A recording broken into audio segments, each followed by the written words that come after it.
Let's get started here. Good afternoon, everyone, and thank you for joining us for the MLDP Municipal Leaders Roles and Responsibilities webinar. My name is Adam Brome, and I'm a Strategic Communications Advisor with SARM. A few items to note before we get started are the webinar will be recorded, and copies of both the recording and the presentations will be distributed by email to all attendees following the session. We will begin today's webinar with a few words from the SARM Acting President and the RMAA Vice President, followed by our main presentations and Q&A sessions, where attendees can ask any questions regarding the subject matter that was presented. Please submit any questions that you have through the chat, and our presenters will respond during the dedicated Q&A periods. If we do run out of time before your question has been asked, we will provide those responses to you offline after the webinar. Please note your questions will be visible to all participants and presenters, so if there is anything you would like to ask offline, please forward those to either the presenters or our SARM staff following today's seminar. And if you have any technical difficulties during today's webinar, please let us know through the chat, and we will do our best to troubleshoot. And now I will hand it off to Dustin Risch, SARM's Manager of Programs, who will be moderating today's session. Hi, everyone. Again, welcome to this Municipal Leaders Roles and Responsibilities workshop. It's always a joy to be able to put this on. It's one of my favorite things I get to do here at SARM, largely because it deals with such matters of importance, matters of roles, responsibilities, governance, conflict of interest, all sorts of things that are so critical to the sound leadership of rural municipalities and municipalities generally. So there's a good group of folks on our call. I think the last I heard, our registrations were pushing the 150 mark. So it's a good crowd today.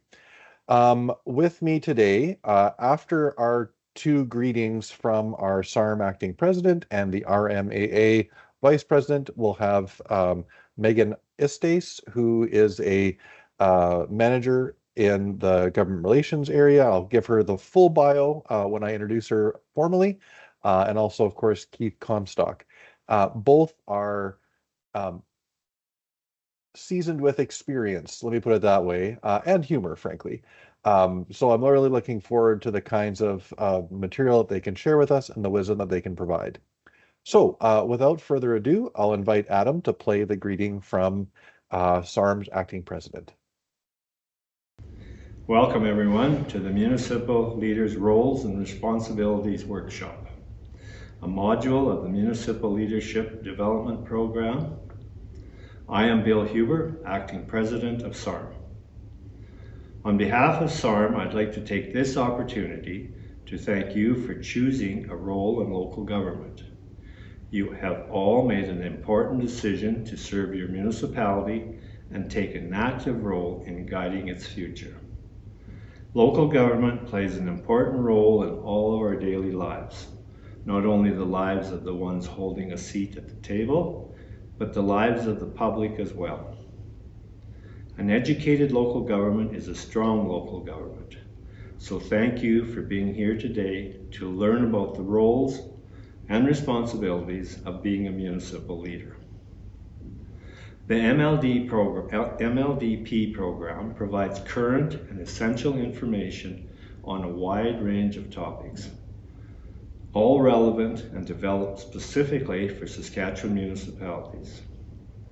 Reeves, mayors, and councillors and municipal staff are able to benefit from this program that's designed to strengthen local government leadership. This fall marked the 21st anniversary of the MLDP program.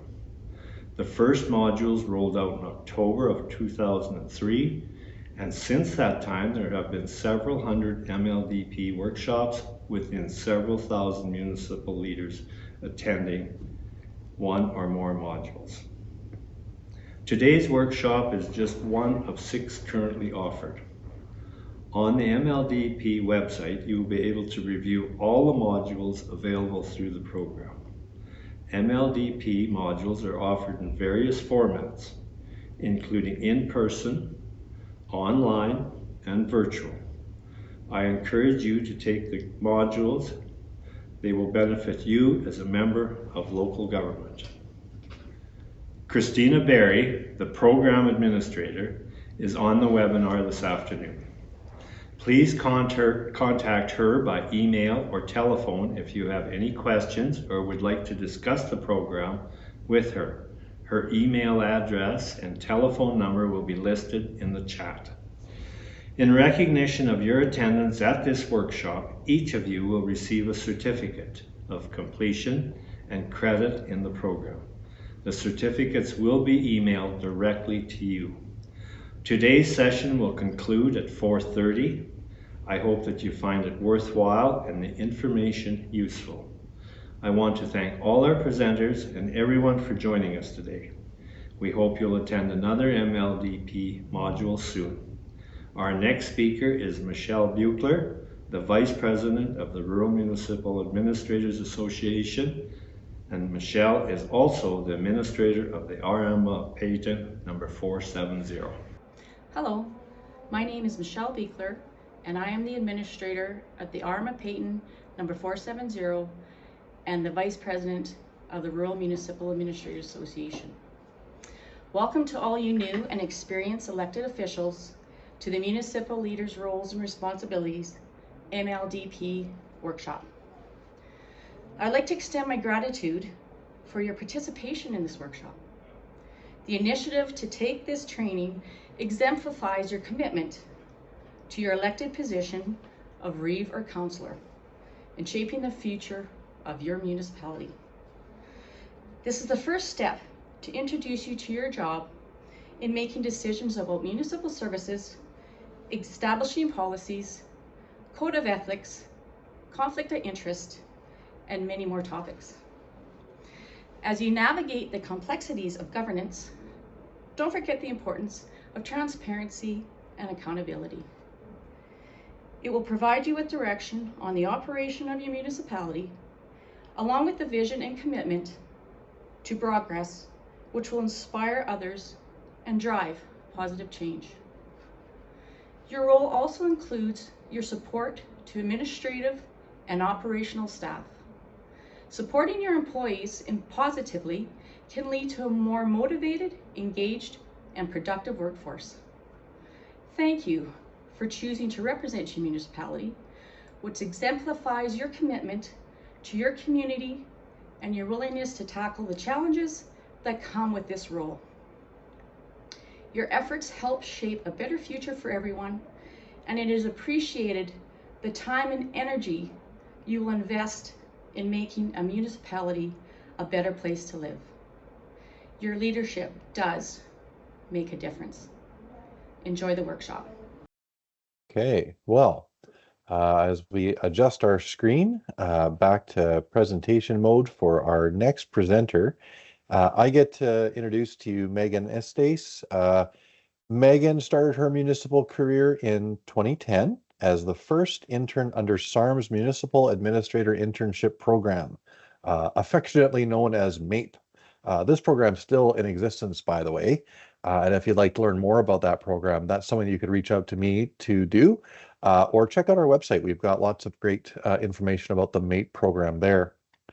After several years as the administrator of a rural municipality southeast of Regina, Megan joined the Ministry of Government Relations in 2019, and in September 2023 transitioned into the role of manager of the advisory services team. When she's not working, Megan enjoys spending time with her family and, most importantly, her rescue dog, Boggs. So, looking forward to Megan's presentation. I should also say Megan and I have got to work together a few times over the last few years about delivering workshops like this. I can say that this particular workshop is one that has been refined and expanded to better serve the needs of our elected officials. So I'm looking forward to what Megan's going to share with us today, and I think you're going to find it really valuable. So welcome, Megan. Great. Thank you so much, Dustin. I think I'm on the Starship Enterprise. I've got a few screens going, so if it looks like I'm looking to my left or my right, I guess I'm not sure of your perspective. I'm just checking my other screens. So thanks again for the warm welcome. As Dustin said, I am the Manager of Advisory Services. I'm very pleased to have been invited to do this session with you guys today. Our goal is to take it to about 3 o'clock with my part of the presentation, followed by the wonderful Keith Comstock, much more seasoned than I am. And we hope that you get some good information out of today's session. So congratulations to our newly elected and those that are returning for another term. And I guess let's get started. So today, what we would like to cover is what you see on your screen. So it's really going to touch on some of the things that you're going to need to know about being a municipal council member. It's impossible to try and cover everything in the short amount of time that we do have here today, but I do want you to know there are many resources available to you, not only from the Government of Saskatchewan and SARM, but external as well. And our office at Advisory Services is always available to help answer your questions. So as a quick overview, we're going to start with foundations, the legislation surrounding accountability. We're going to discuss roles, good governance, a little bit of council meetings, and then get to those resources that I mentioned. So without further ado, let's get into the foundations. And when I say that, I'm talking about the Municipalities Act. That is your legislation that provides the framework under which municipalities are to govern. The Act is not a guide, it is your fundamental rule book. So it provides municipalities with flexibility to respond to existing and future needs of their residents in creative and innovative ways. It also legislates that municipalities are accountable to the people who elect them and are responsible for encouraging and enabling public participation in the governance process.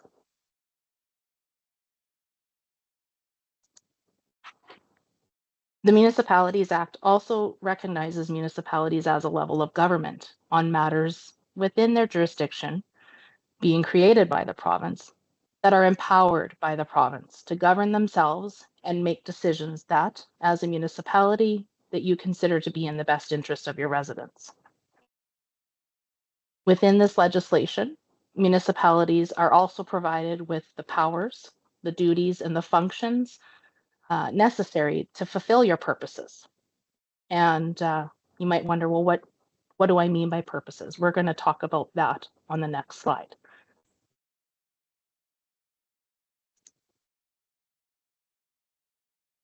So the purposes of municipalities are set out right in the Municipalities Act. And this is echoed as well in the same for the Cities Act and the Northern Municipalities Act, just for reference.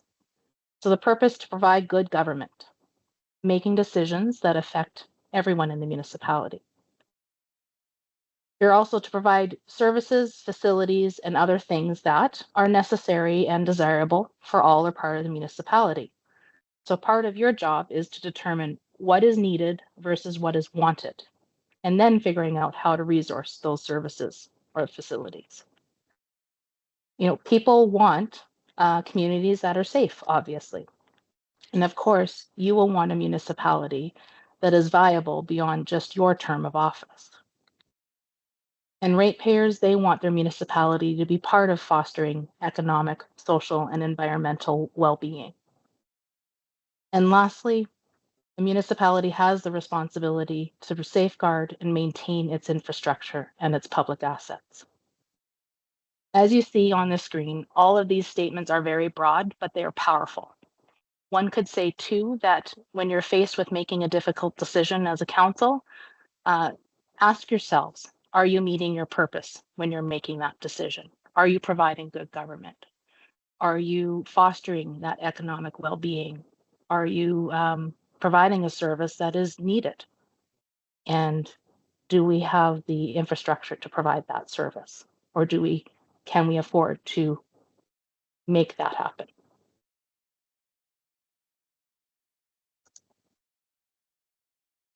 So some basic principles is municipalities as local governments, I've stated this on the previous slide, they're created and empowered by the province to be a responsible and accountable level of government within your jurisdiction. Now, municipalities, they're also subject to other provincial laws and certain limits or restrictions that are in the provincial legislation. So not only are you accountable under the Municipalities Act, is that your foundation of being a level of government, you're also going to be subject to the Planning and Development Act. And you may have heard of this prior, but it's that legislation that allows municipalities to undertake land use planning within your municipality. And it sets out the minimum standards for planning documents and a variety of optional tools to help municipalities in addressing complex development challenges. Now, engaging in land use planning is voluntary, and it allows municipalities to guide development within your jurisdiction. You're also going to be subject to the Construction Codes Act. So local authorities, such as municipalities, they have an obligation to administer and enforce the Construction Codes Act and your building bylaw.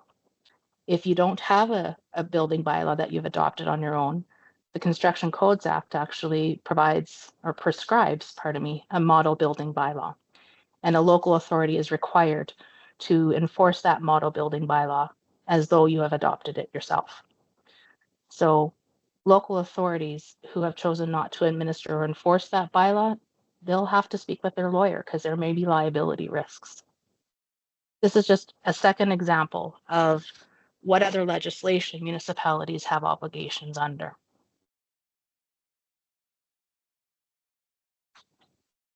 The others that come to mind when I think of operating as a municipality, the ones that are going to cross your path likely during your term of office would be the Animal Protection Act, formerly known as the Stray Animals Act, the Education Property Tax Act, the Municipal Expropriation Act, the Emergency Planning Act, Fire Safety Act, and lastly, the Local Authority Freedom of Information and Protection of Privacy Act, also commonly known as LA-FOIP or LaFOIP. This list is not exhaustive, but like I said, the more common ones that you're probably going to encounter during your term of office, and all with obligations of a municipality that you are to adhere to and have responsibilities under. Okay. So moving along, I thought this was a great slide to kind of capture the levels of government in each jurisdiction.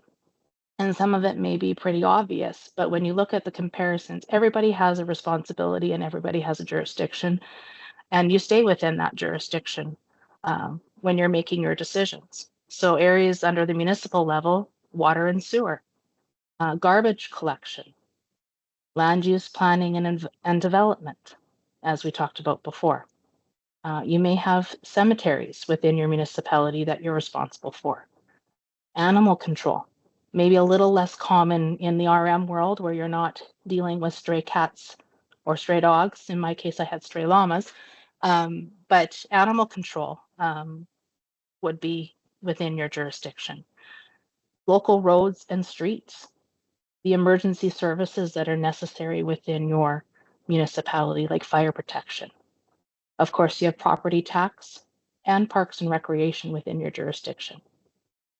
Now, when we look to provincial and federal, they're further reaching, of course, as that further level of government and not at that local level. So provincial government has the jurisdiction over our labor laws and education, the provincial courts and healthcare, environment, social services, highways, our natural resources, PST and provincial parks. And then lastly, with federal government, having jurisdiction over immigration and citizenship, our correctional facilities and Supreme Court, our CMP and military, and banking, trading, and commerce, our foreign affairs, income tax, and national parks.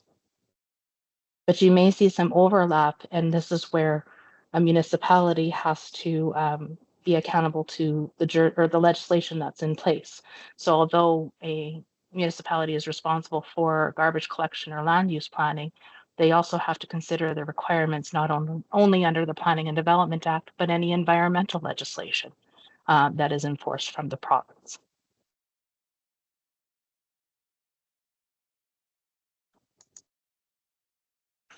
At the end of the day, after these first few slides, I wanted to drive home that we need to remember that municipalities are a level of government, just as the provincial government and the federal government are. As elected officials, your ratepayers expect that you're going to function as such, as a level of government. Although you might have some experience that you're drawing from being on a local co-op or credit union board or your local church board, who has their own bylaws and procedures, they don't always translate directly to being a council member of your municipality. Being a level of government, you have significant autonomy to make decisions within your jurisdiction. And to balance that is what's going to lead into our next topic about accountability. So I guess before we get into that, Dustin, I'm just going to draw your attention to if there's any questions right now in the chat from those first few slides that anybody would like to plug in there now. I'm not seeing any personally, but I want to make sure I give an opportunity to do that. Yeah, thanks, Megan. I'm watching here. I'm not seeing any just yet. Okay. Folks in the call will notice that we put Christina Berry's contact information. Christina is the MLDP administrator. So if you ever have any questions about the MLDP or the modules that are part of it, such as this one, you can reach out to Christina. She'd be happy to help you out. So Megan, no questions at the moment. Maybe we should continue, and right. As things come up, we can take a look at those as they occur. Sounds good. Okay, so let's talk about accountability. Accountability is a big part of the Municipalities Act and municipal legislation. And as I said on our previous slide about significant autonomy and the power of a municipality being a level of government, it has to balance with public accountability. So the way that the Municipalities Act works that in is through 4 key areas, and that being the oath of office, your code of ethics bylaw for your municipality, the rules regarding conflict of interest, and the public disclosure statement. So all work together. They're not independent of one another. They should all be top of mind when you're throughout your term of office. So let's first start with talking about the oath of office, pardon me, or affirmation of office, as some may prefer to refer to it as. So that foundation of accountability starts with the oath of office. It's a prescribed form that you do have to complete prior to your first meeting of council if you have not had that yet. And it's required to be done prior to commencing your duties as an elected official. It's required. Any member of council that refuses to sign that oath has no right to participate in council debate or decisions. And quite frankly, the act actually says it as such as every member of council shall, before carrying out any power, duty, or function of his or her office, take an official oath or affirmation in the prescribed form. So if you haven't done that yet, your administrator will provide that to you before your first meeting if you haven't had that yet. So within your oath, it has some pretty important statements. It affirms that you're qualified to hold office according to the Local Government Election Act.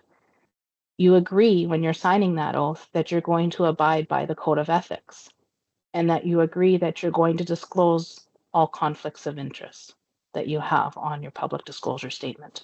And we're going to get into that a little bit later. And the thing to always remember is that throughout your term of office, that is available for public inspection.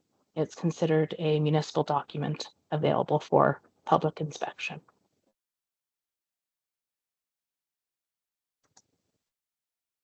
Now, I mentioned the Code of Ethics bylaw, and many of you may already be familiar with this, but it's a very important document that came into play, I want to say around 2015. It became a requirement of all municipalities to have in place. And what that bylaw does, it defines how you as a council member, what is considered ethical behavior and what is expected of you as a council member in your interactions with other council members, the public, staff, whomever. You know, it talks about honesty. Councilors, they must be truthful and open. It also addresses objectivity. So decisions must be made carefully, fairly, and impartially. Also addresses respect for everyone. So not only including fellow council members and staff that must be treated with dignity, understanding, and respect, but the public. It's everyone involved. Transparency and accountability. Council business should be conducted in open sessions so citizens will clearly see how and why decisions are made. Confidentiality. So any confidential information that you learn during your course of performing your duties must be kept private. And as a council member, you should not benefit from information that you learn by fulfilling your role as an elected official. It also addresses leadership and public interest, that you're going to serve your citizens and act in the best interests of the municipality, and that you understand that personal benefit or wrongdoing or unethical conduct must not be tolerated. And lastly, it talks about responsibility, that you're going to act in accordance with legislation, disclose all conflicts of interest, and follow the policies and procedures of your municipality. Within this Code of Ethics bylaw, it also will include a process for dealing with any breaches or alleged contraventions to the Code of Ethics. And it will likely have remedial actions within it if that complaint is founded after an investigation, whether that's conducted by your council as itself or if it's to a third party that's conducting that investigation. Some possibilities for remedial action could be a public apology. It could be taking additional training on a certain matter. You know, remedial action, the intention of that is to change the behavior. It's not meant to, as a means to disqualify a council member. Legislation is very specific of what is deemed a disqualification of council and removal. And a code of ethics violation is not that. However, it is still very serious, and its intention is to have ethical behavior of the council members for each municipality. So let's get into the realm of conflict of interest, and that starts with public disclosure statements. So the public disclosure statement, I'm sure you're all familiar with from completing when you did your nomination paper. And now since being elected, you will need to complete a new one that has to be done within 30 days. And that's going to stay with you throughout your term of office. It's a mandatory document that needs to be completed, and it has a direct impact when you're dealing with a conflict of interest. It is also available for public inspection by anyone. So the form itself is not prescribed in legislation. It has required information, but the form is determined by your municipality. And it's going to help the public understand really any dealings that may compromise your ability to make decisions impartially. Now, let's get into it a little bit more about what's going to be on that public disclosure statement. So the information applies to not only yourself as a council member, but don't forget it also applies to your spouse and any dependents that you may have. What would be identified on your public disclosure statement is any employer, financial interests, business interests, or property holding. It's not dollar values that need to be disclosed, but the relationships is what is being disclosed on your form. Now, remember when we talked about the oath of office, it says will declare any conflict of interest. And this is a key part where that comes into play. Your public disclosure statement identifies those relationships where you have a real conflict of interest. And as I mentioned, it stays in place throughout your term of office. And each year during your term, you'll be required to complete an annual declaration. And throughout your term, when you do have a change in your circumstance, so maybe you buy a new quarter of land, or you change employers, or you are taking out a new lease, or you're no longer leasing a piece of land, Make sure to update your public disclosure statement as soon as you can, and speak with your administrator of what form you require to get that updated.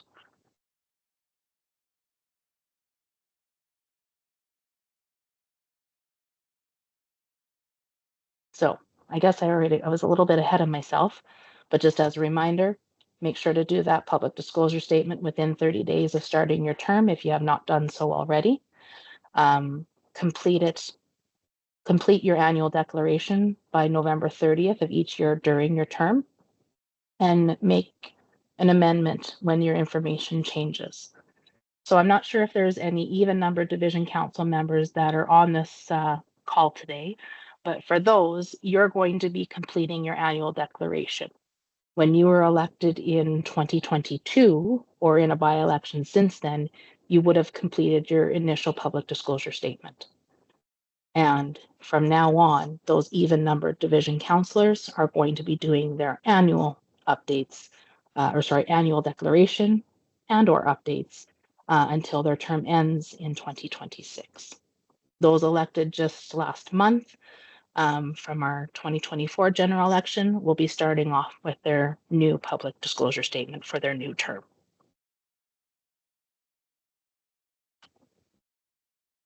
Okay. Now, I'm sorry, Dustin, I think I'm taking your job a little bit, but I did see a question in the chat. I'll let you ask it. Yeah, sure. That's okay. You got to keep me employed here, Megan. If you do it all, then what am I going to do, right?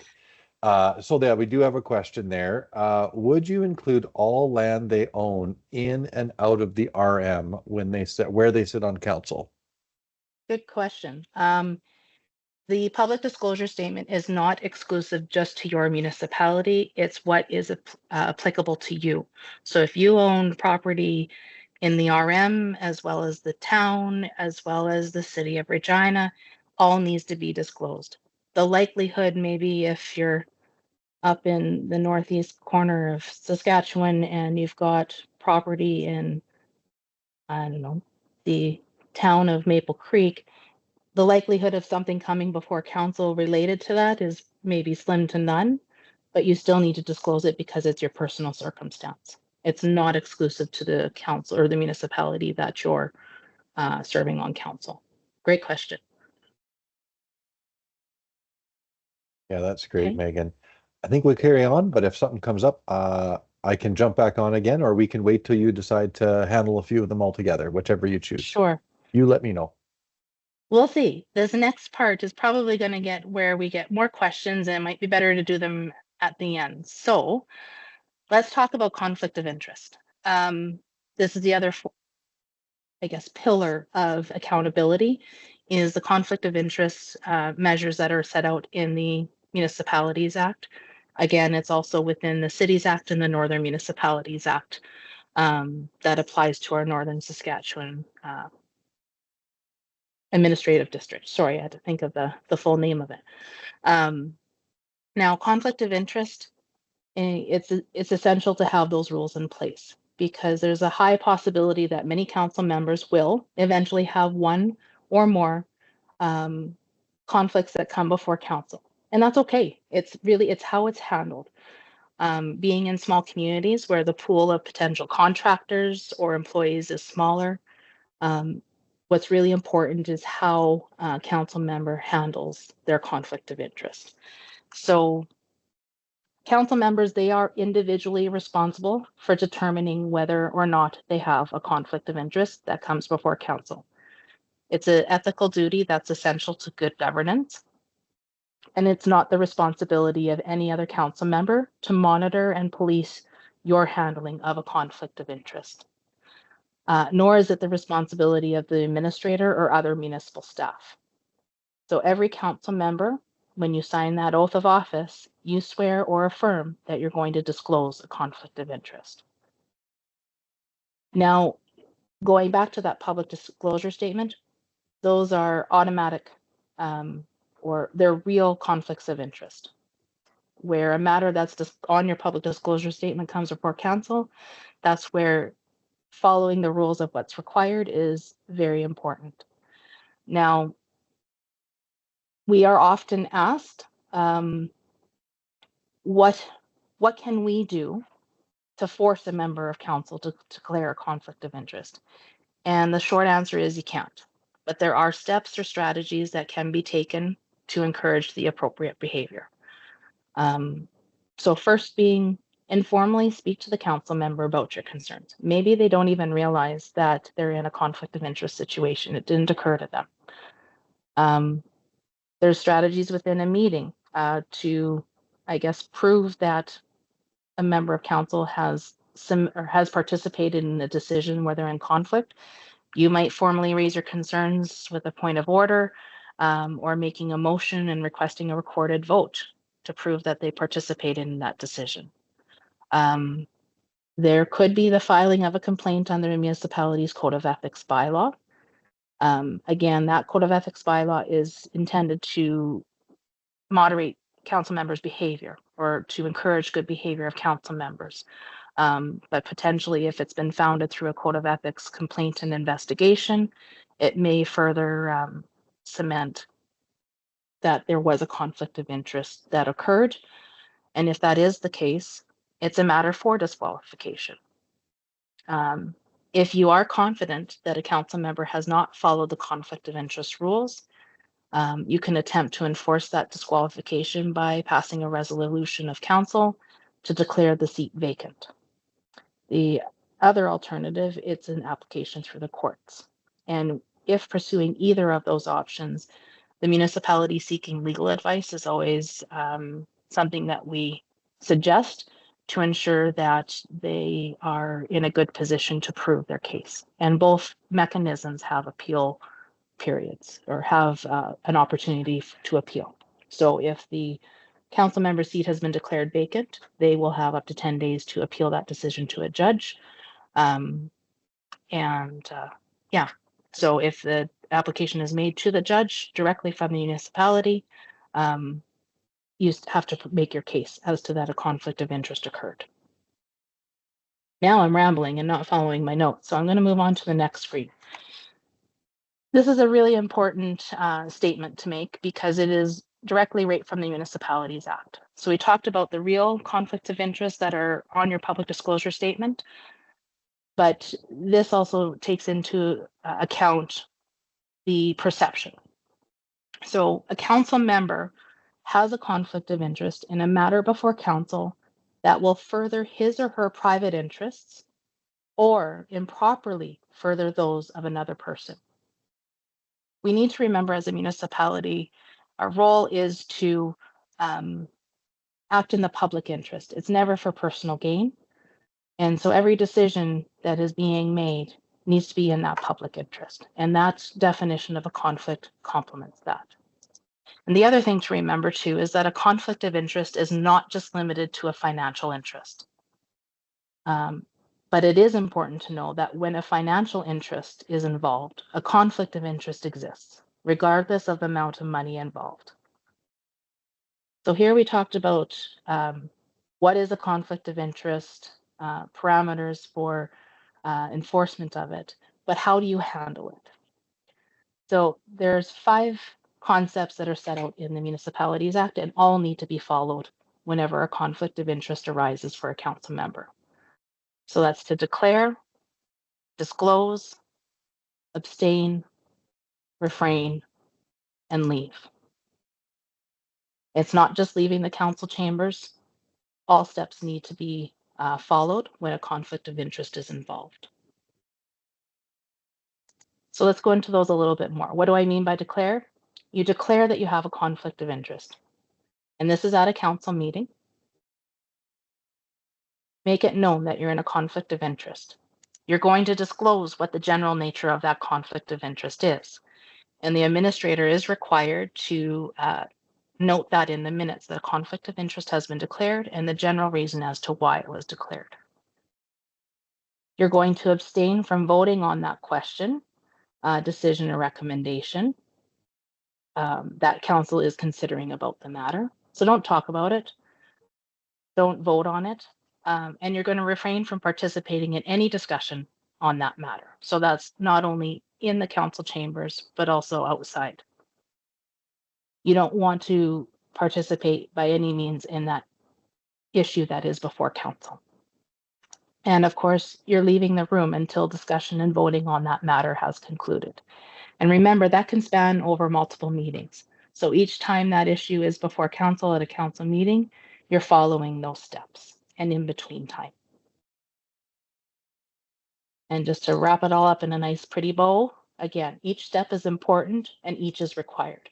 So you're going to declare, disclose, you're going to abstain from voting, participating in the matter, discussion on that, refrain from doing that, and you're leaving the room each time.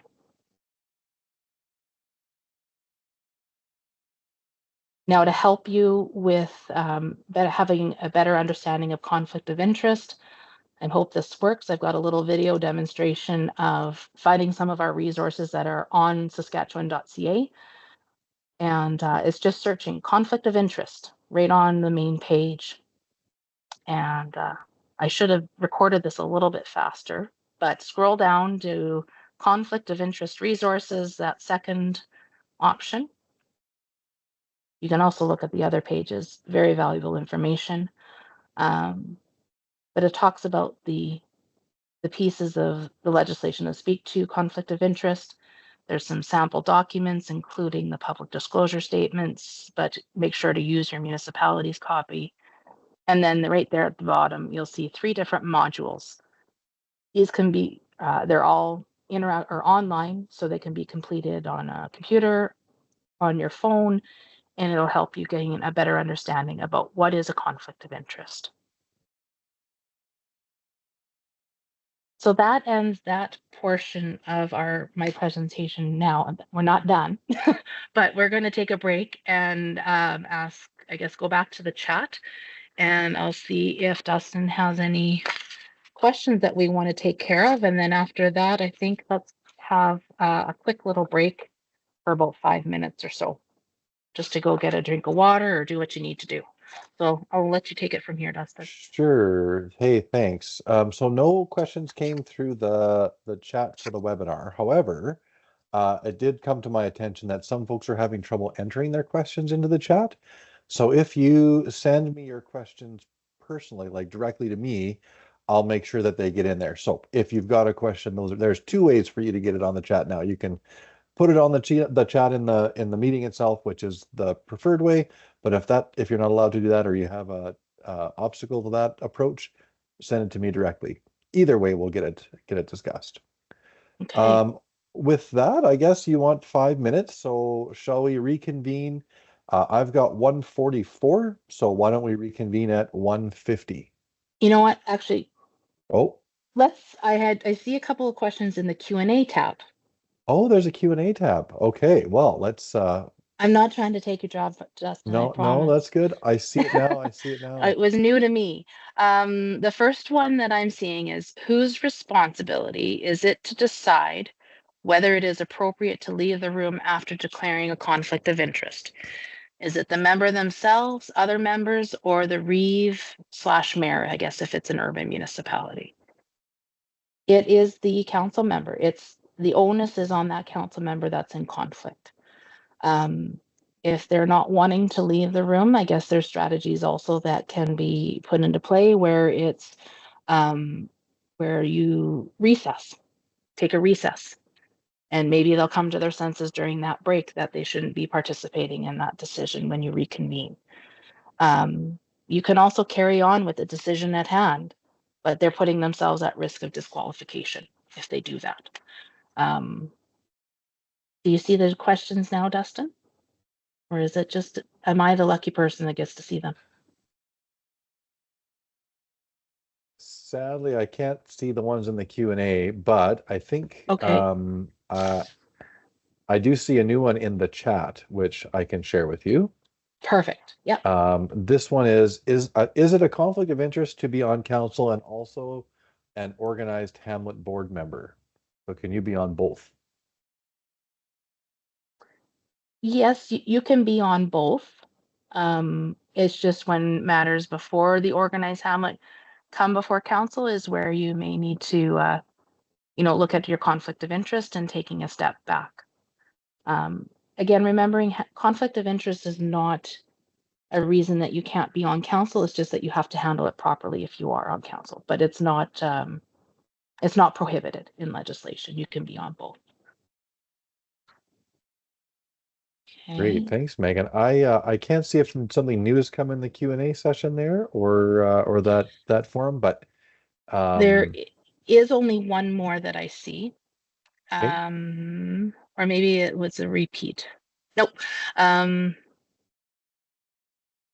the question was, is it the responsibility of the reeve or mayor as presiding member over the meeting to force someone to leave the room if they have declared a conflict, or is that individual responsible themselves? And I guess I did address that with the answer to the previous question.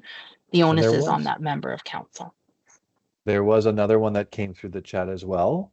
This is related to that previous one, but yet different because it's an employment situation. Can you be a council member and employed by the village? Is that a possibility? Yes, you can. It's not prohibited. I'm sorry, I guess maybe I should back up. I'm assuming that by when you're asking, can you be a council member and employed by the village, you're meaning a council member of the RM, but employed by the village. If that's the case, then yes, you can do that. But you cannot be on council and an employee of the same municipality. That is prohibited. That's really helpful distinction because I could see how that Yeah, could be very different. Yeah, for sure. yeah. In those situations, if they are employed by the village and on council for the RM, they will need to be very, I guess, hyper aware of where they may have some conflicts of interest in the interactions between the village and the RM, and making sure that they're following those conflict of interest rules. Okay. Great. Okay. Well, why don't we go for that break now, Megan? Okay. And Sounds if good. something comes up, we can maybe tackle it when we reconvene in 5 minutes. That sounds good. So by my clock, I have 1:48. We'll come back at 1:53, Perfect. 1:54. Awesome. Okay, thanks, Great. folks. We'll see you in a bit. Pull folks back together here. We're at 1:53. I hope you enjoyed your very short 5-minute break. That always goes by so fast. It is pretty When short. we were gone, Megan, there was a number of questions that came up relating to conflict of interest. And Okay. so following up on that question that you just answered with regard to being a council member and employed by the village, I think as I'm reading into that, it sounds like it's the same entity. Okay. And so that's my assumption. The follow-up question is, what about can you be on council and employed by a entity that is contracted by the village? The short answer is yes. It's just as a member of council, matters that are regarding your employer, because remember, you're disclosing that on your public disclosure statement. Anything that comes before council that would relate to your employer is where you would be in a conflict of interest situation because it's on your public disclosure statement. So again, you could be on council, but you need to be mindful of your obligations for handling your conflict of interest properly. Right. That seems to be the principle, doesn't it, Megan? Yeah. Where the stuff that goes on your public disclosure statements, the stuff that you need to be aware of, especially. And I think there's a few others here. One question is there a conflict of interest? Is it a conflict of interest if a counselor has a spouse that works as a seasonal maintenance worker for the same RM? So you're on council, but your spouse is a seasonal maintenance worker. I'm guessing the same principle applies that you just shared. Exactly, because remember, going back to your public disclosure statement, it not only applies to you, but also your spouse and any dependents. So your spouse's employer is going to be on that public disclosure statement, being the RM. So anything that is related to your spouse and their employment, you're going to need to follow those conflict of interest rules. Right. The situations happen a lot where we have spouses that are in the employee council relationship or in both on council. We get that question a lot, is that even allowed? But even then, and yes, it is. I personally wouldn't want to be on council with my husband, but that's a whole other story. But those relationships, they're going to happen, and it's going to intersect in your municipal world. It's just handling it properly is the key. Yeah. Okay. And so there's a last question there that I think is along the same lines of point of application. So is it a conflict of interest if the councillor makes a motion to pass a resolution that gives employees a cost of living increase if their spouse is one of the employees, for example? So now we're getting into real situational type of Mhm. decisions, and I can't make an assessment on that. But I guess when you're looking at your situation or that individual, um, is there an opportunity to improperly further another person's private interests? Um, think of it that way. Um, Now, remembering that your spouse is also identified, or their employment is identified on your public disclosure statement. You might be at a pretty significant risk if you participated in that decision. And Sure. remember, cost of living or otherwise, it doesn't matter the amount. It, what matters is the situation, I guess, that you're involving yourself in. So on the safe side, I guess when in doubt, we suggest trust the rest of your council to make a decision, make the sound decision that's needed in the interest of the municipality. Um, because if you do participate in making a decision that you are in conflict of interest in, it is a matter for disqualification.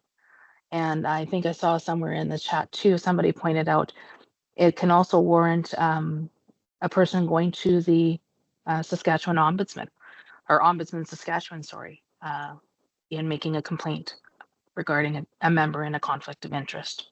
So we'll get into a little bit more about what the Ombudsman Saskatchewan's role is, but yeah, I hope I Okay. covered as best as I could for those questions.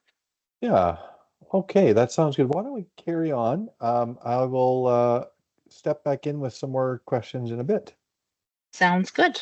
Thanks, Megan. Thank you. Okay, so what everybody's here for is to know what your roles are. So let's get into the thick of that. So I thought I'd start with this first slide to really demonstrate the relationship between your elected council and your administration. It's based on teamwork. You got to work together.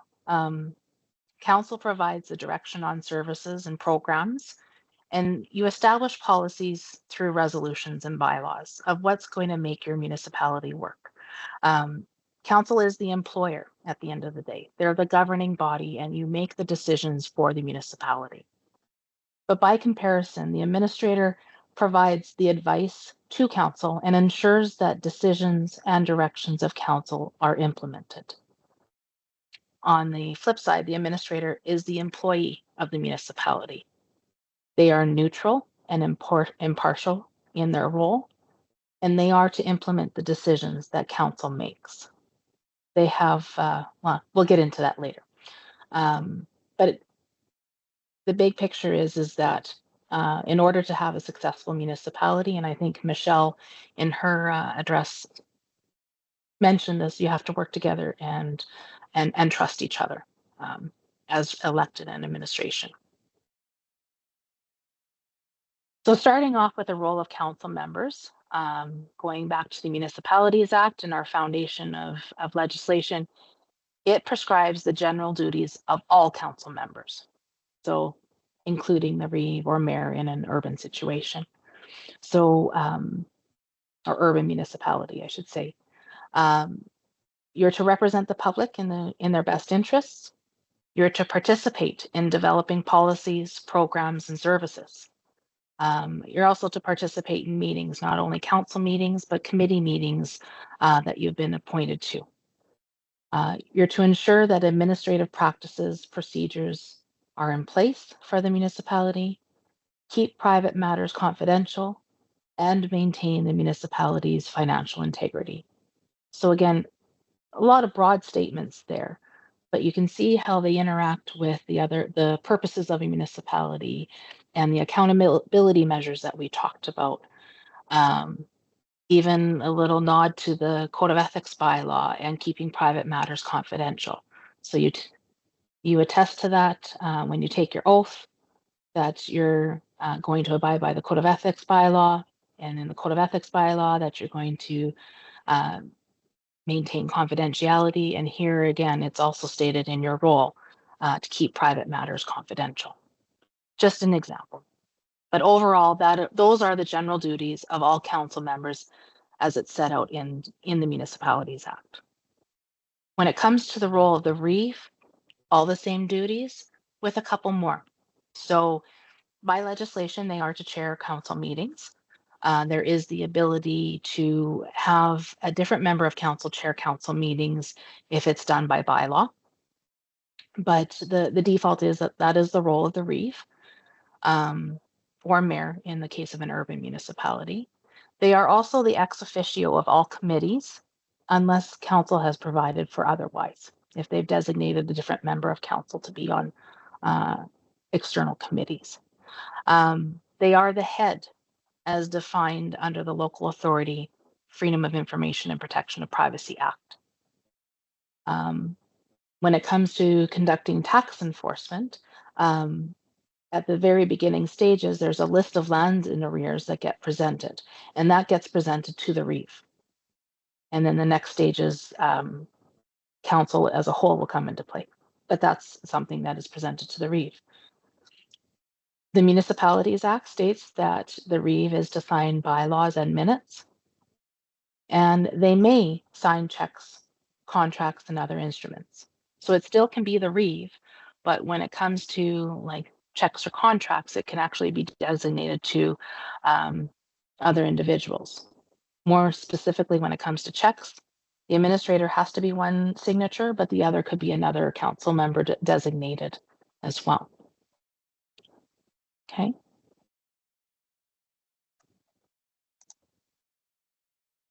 Something to remember is that an individual council member has no role to act independently. So what does that mean? An action that you take on behalf of a municipality needs to be a decision of council. It's not a decision of a councillor. It's all of council.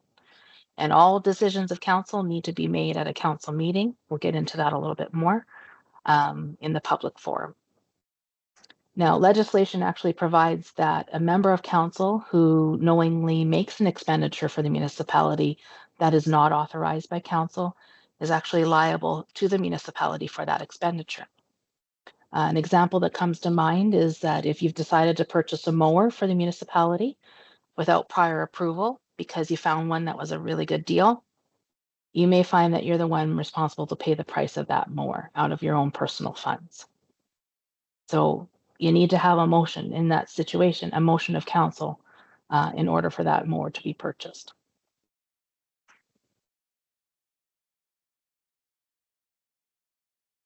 So let's get into the role of the administrator.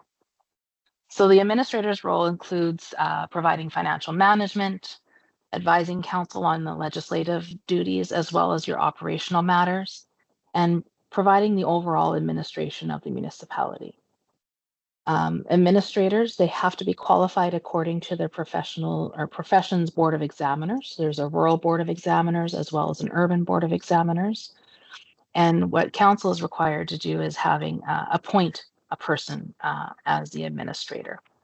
There are certain provisions that give, I guess, an acting administrator, if you find yourself in a situation where you don't have an administrator that holds their certification.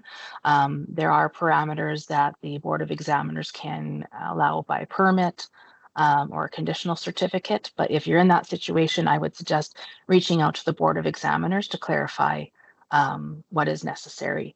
You can also give us a call to determine what is required from legislation and how long they can be in that role.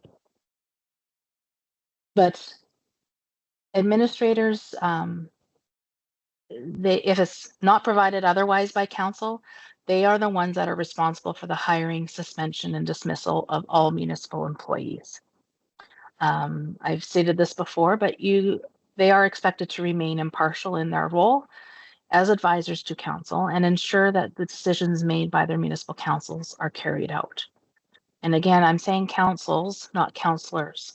So any directive that is to be made to your administrator should be coming from council as a whole, from a decision that's been made at a council meeting, not independently. In addition to the Municipalities Act, the administrator must be aware of any other legislative requirements that apply to the municipality. A significant number of other provincial statutes that are under the purview of other ministries. They require certain basic services or responsibilities, or provide more specific authority over certain matters. And if you can think back to the beginning of the presentation, with that listing of like the Animal Production Act, the Emergency Planning Act, the Fire Safety Act. You need to trust your administrator to be able to look into those pieces of legislation to advise you of what your obligations and responsibilities are. Okay. And this statement that you see on the screen is taken right out of the Municipalities Act. The administrator shall perform the duties and exercise the powers and functions that are assigned to the administrator by the Municipalities Act, other acts, and by the council. So administrators are accountable to their profession, to your municipality, but also to the legislation. So working as a team and respecting each other's roles and what their obligations to the profession and legislation are is key, and vice versa. They're the ones that are going to ensure that the day-to-day operations and direction of council are carried out. And one of the most important aspects of a good municipal governance system is an effective working relationship between both. And the experience and knowledge of the administrator, they're essential for members of council to be able to perform their role efficiently and effectively.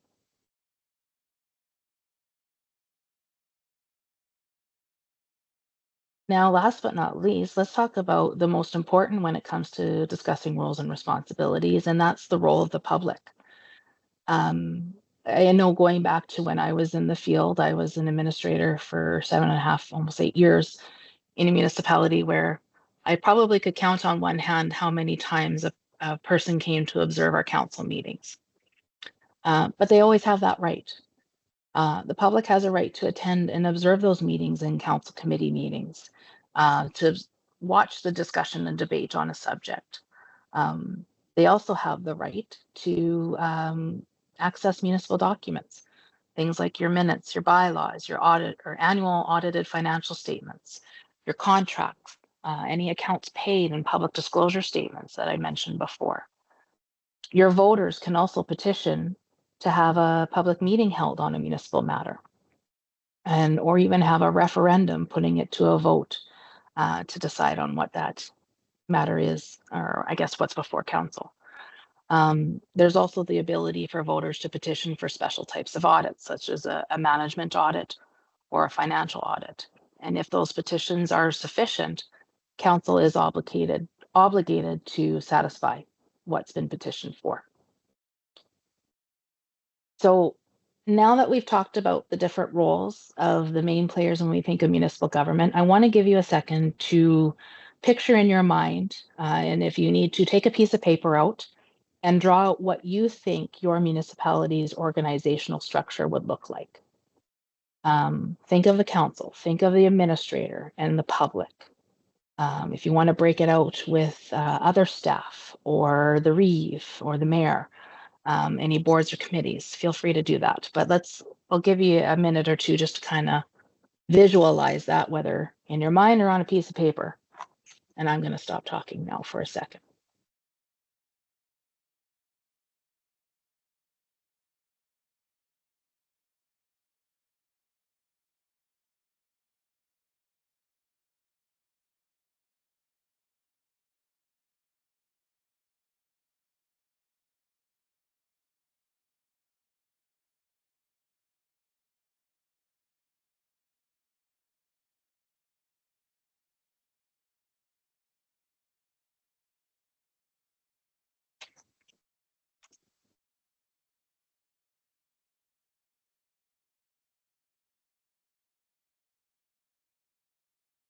Okay. So let's, by comparison, see what you thought of or what you drew out to what this organizational structure. And this is not legislated. I just want to preface it with that. But this is, you know, probably an ideal organizational structure of how to set up how your municipality works. You know, council is accountable to the public, to the voters of the municipality. And under council is where you appoint your boards and committees, and the administrator reports directly to council, and the staff report to the administrator. Oftentimes when council members get involved in operational matters that are for staff is where, you know, communication breaks down, trust breaks down. There's more cooks in the kitchen and not respecting the roles. So if everybody understands each other's roles and responsibilities and respects that, you're going to be more likely to have the success that you want in having a good team built for your municipality. So with that, I'm going to play this one last video. This is actually taken from one of our 10-minute trainer modules that was created to help with different training options available to council. It's a little bit of an older video with some GR or government relations, staff that put on their acting hats. I don't know if they got any Oscars or awards for it, but I think it was pretty good. So let's have a watch of this video. And I want you to think about what are some of the blurred lines or relationships that you're seeing happening. Anything else, Gina? Do we know the status of the road maintenance agreement with Dan's Dirt and Gravel? Audrey, you talked to them, didn't you? Yes, I did. We decided that it'd be best to use the existing road maintenance agreement for the time being.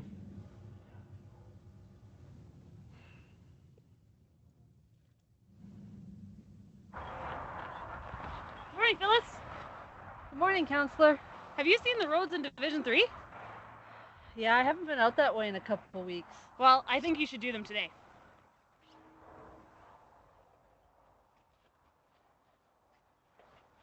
Hi, Phyllis. Hey. Division 6 today. Haven't done those roads in a while and have received some complaints. Sound good? Already.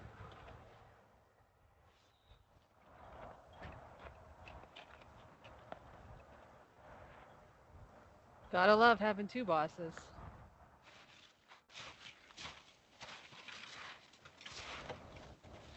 Hey, Susan. Oh, hey, Hillary. I heard the council had that new extension cord bylaw on their agenda last meeting. What's the deal with that? Oh, yeah, they did. It was basically approved. So, you know, I better not catch you running your extension cord across the sidewalk anymore. Yeah, okay. Yeah, especially not on Main Street, okay? Okay, bye.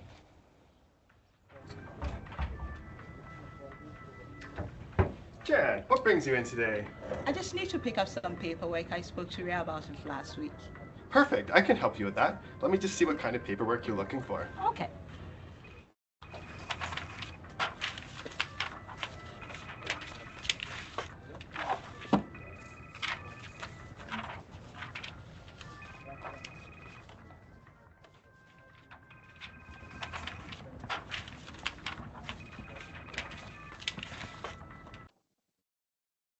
So watching that video, what we saw first was an administrator making a unilateral decision about road maintenance agreements.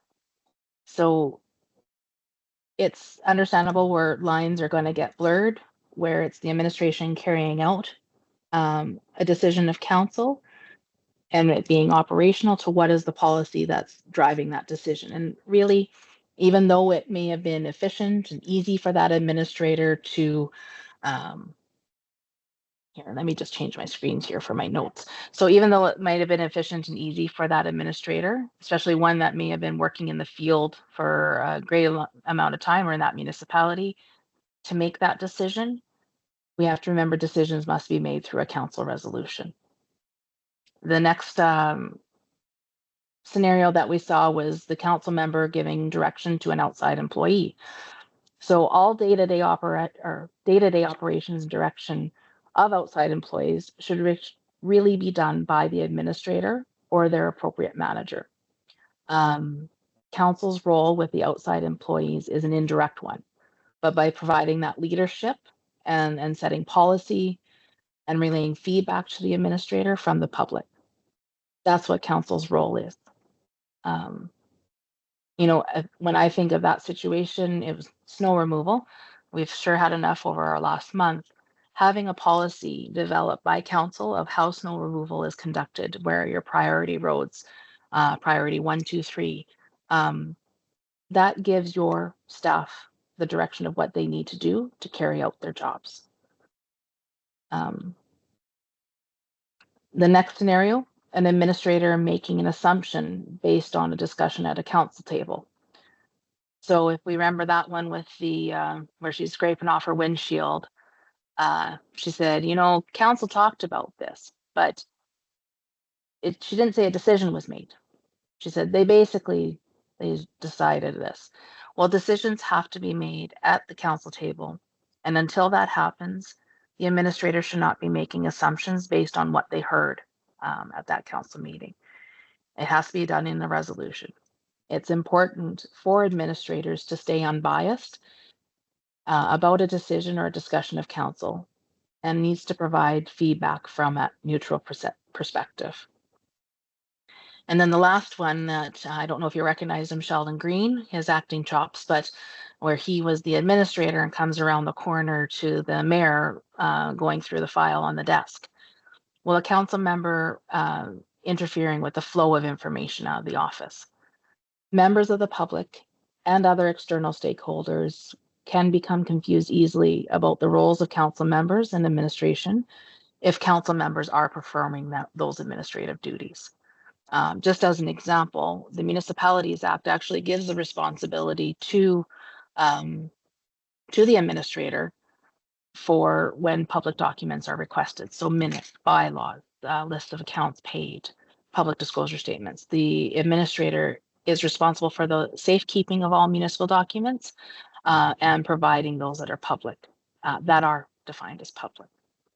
So now, moving along to our last slide of this section of our agenda is exercising like who does what. So when we think of research and identify options, whose responsibility is that? Well, that would be the administrator.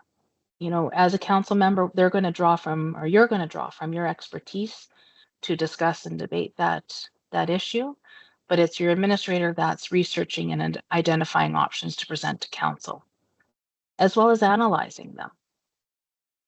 But who decides what course of action is to be taken?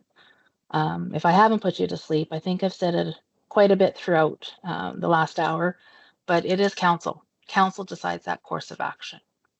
And it's the administrator that's going to implement that decision.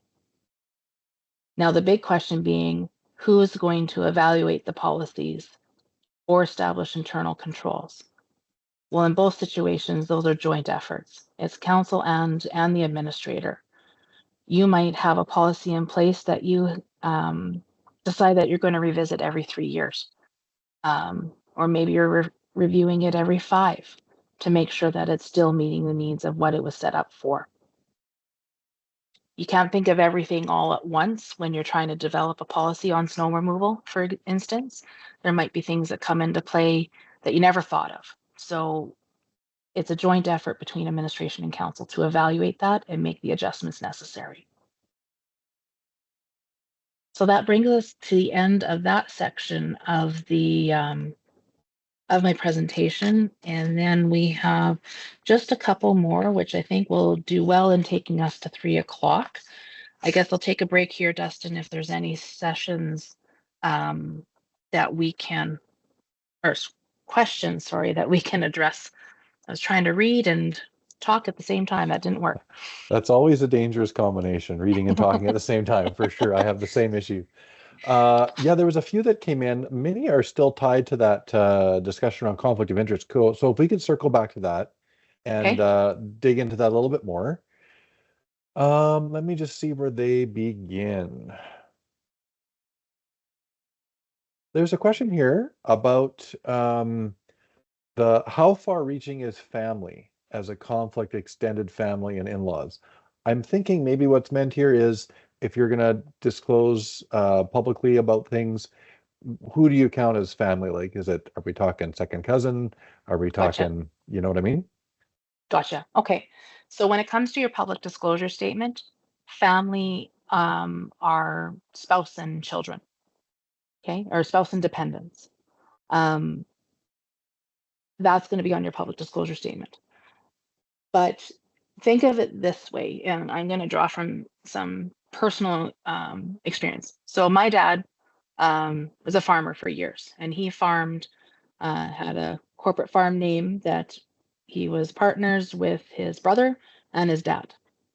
So on the public disclosure statement, he would identify that corporation as one of his holdings, his business holdings.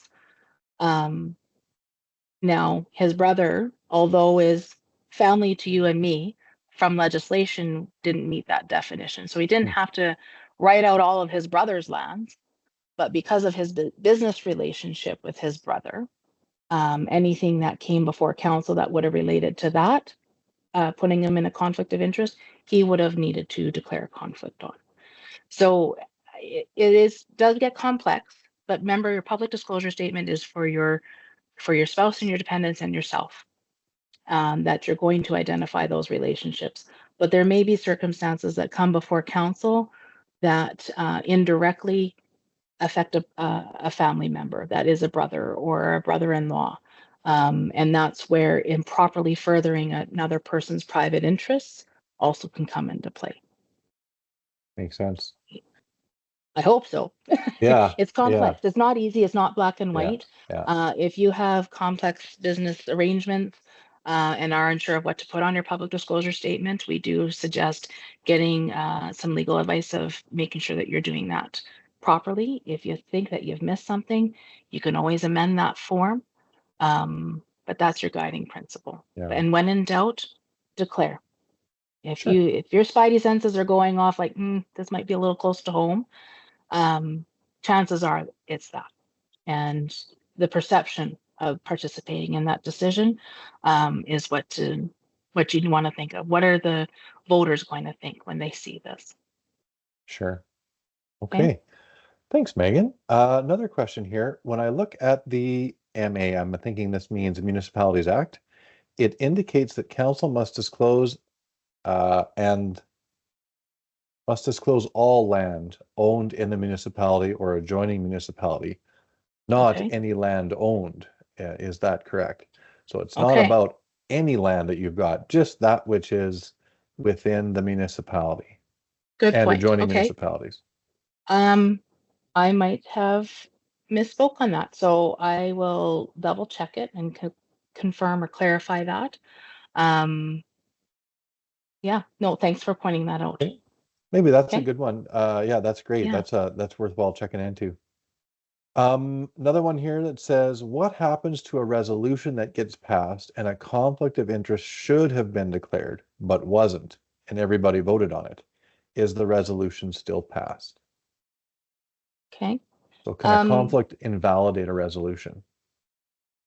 Not that I'm aware of from what's in the Municipalities Act, but maybe from case law, I don't know if there's been anything taken to courts that way. I would suggest getting a legal opinion on that. From what I can tell from the Municipalities Act, it wouldn't invalidate it. But I don't know if a judge would deem differently. Okay. Another one here. Can council be held personally liable for financial mismanagement within the municipality? Can inadequate oversight or failure to address financial issues expose council to legal risks?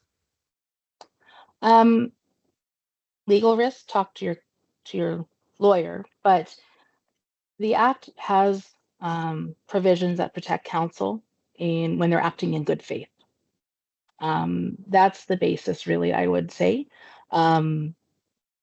If you've been entrusted and empowered by being elected to make those decisions for the municipality, there's an expectation that you're going to be acting in good faith in making those decisions. And as long as you have proven that, I guess, in your actions, you are protected under the Municipalities Act. It's a very broad kind of answer to that. If you want to talk about it more, I would suggest, you can give us a call at Advisory Services and I'll provide our information at the end. And then, or you can speak with legal if there's a particular situation that you're concerned of. Thanks, Megan. I think that's where we are at for questions now. So maybe if you want to do another break, I've got 2:26.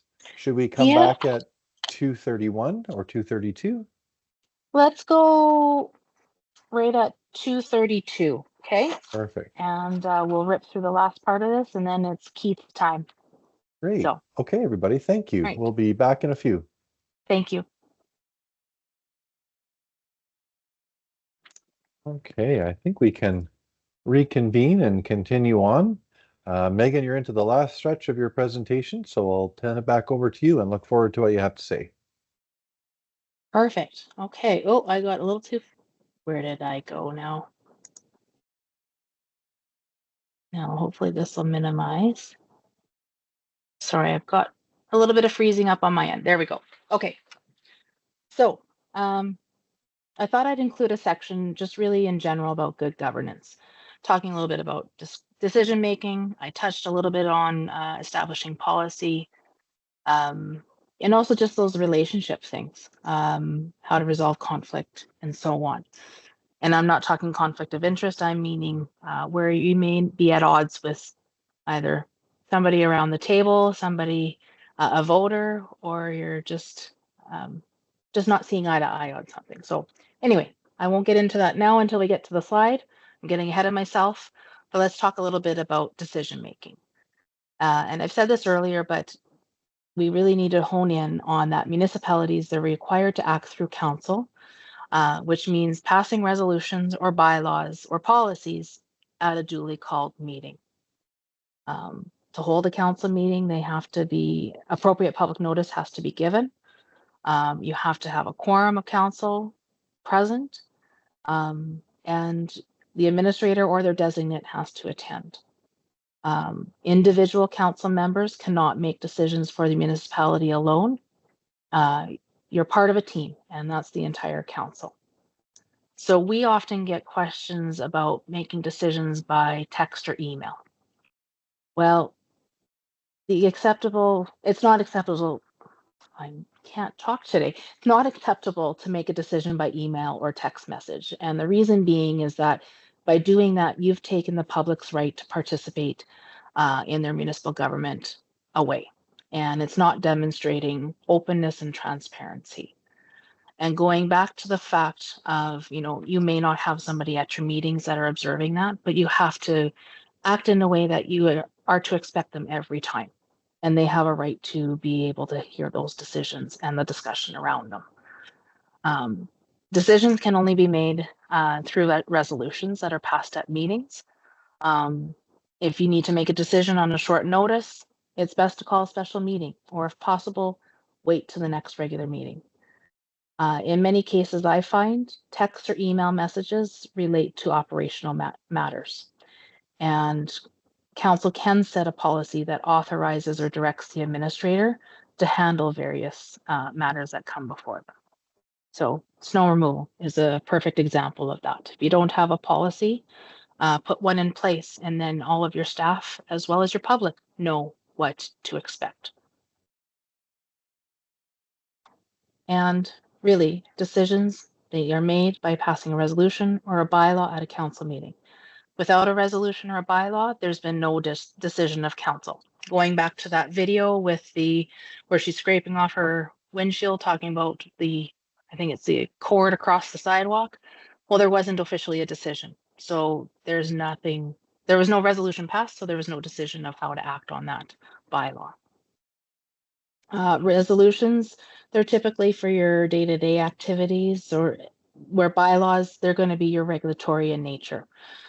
Some are legislatively required.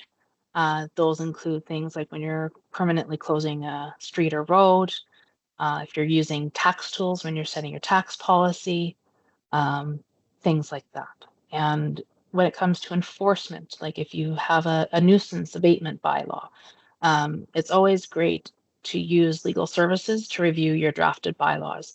It's a good investment. I always say have that legal at the front end of it, because at the end of the day, if you're challenged on your bylaw or on your decision, you're going to need your lawyer's help for defending that decision or defending that bylaw.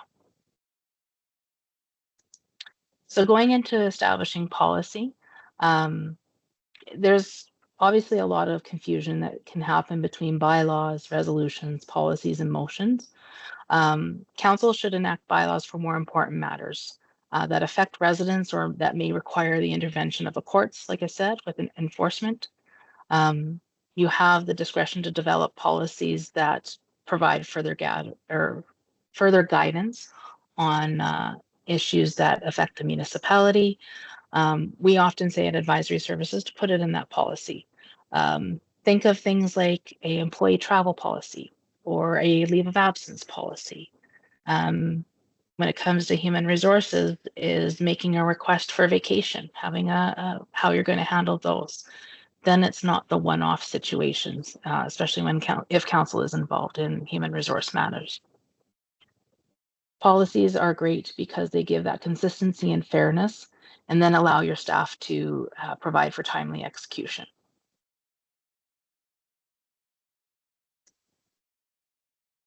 Now, I will talk a little bit about natural person powers here, but it's first important to start with governmental powers.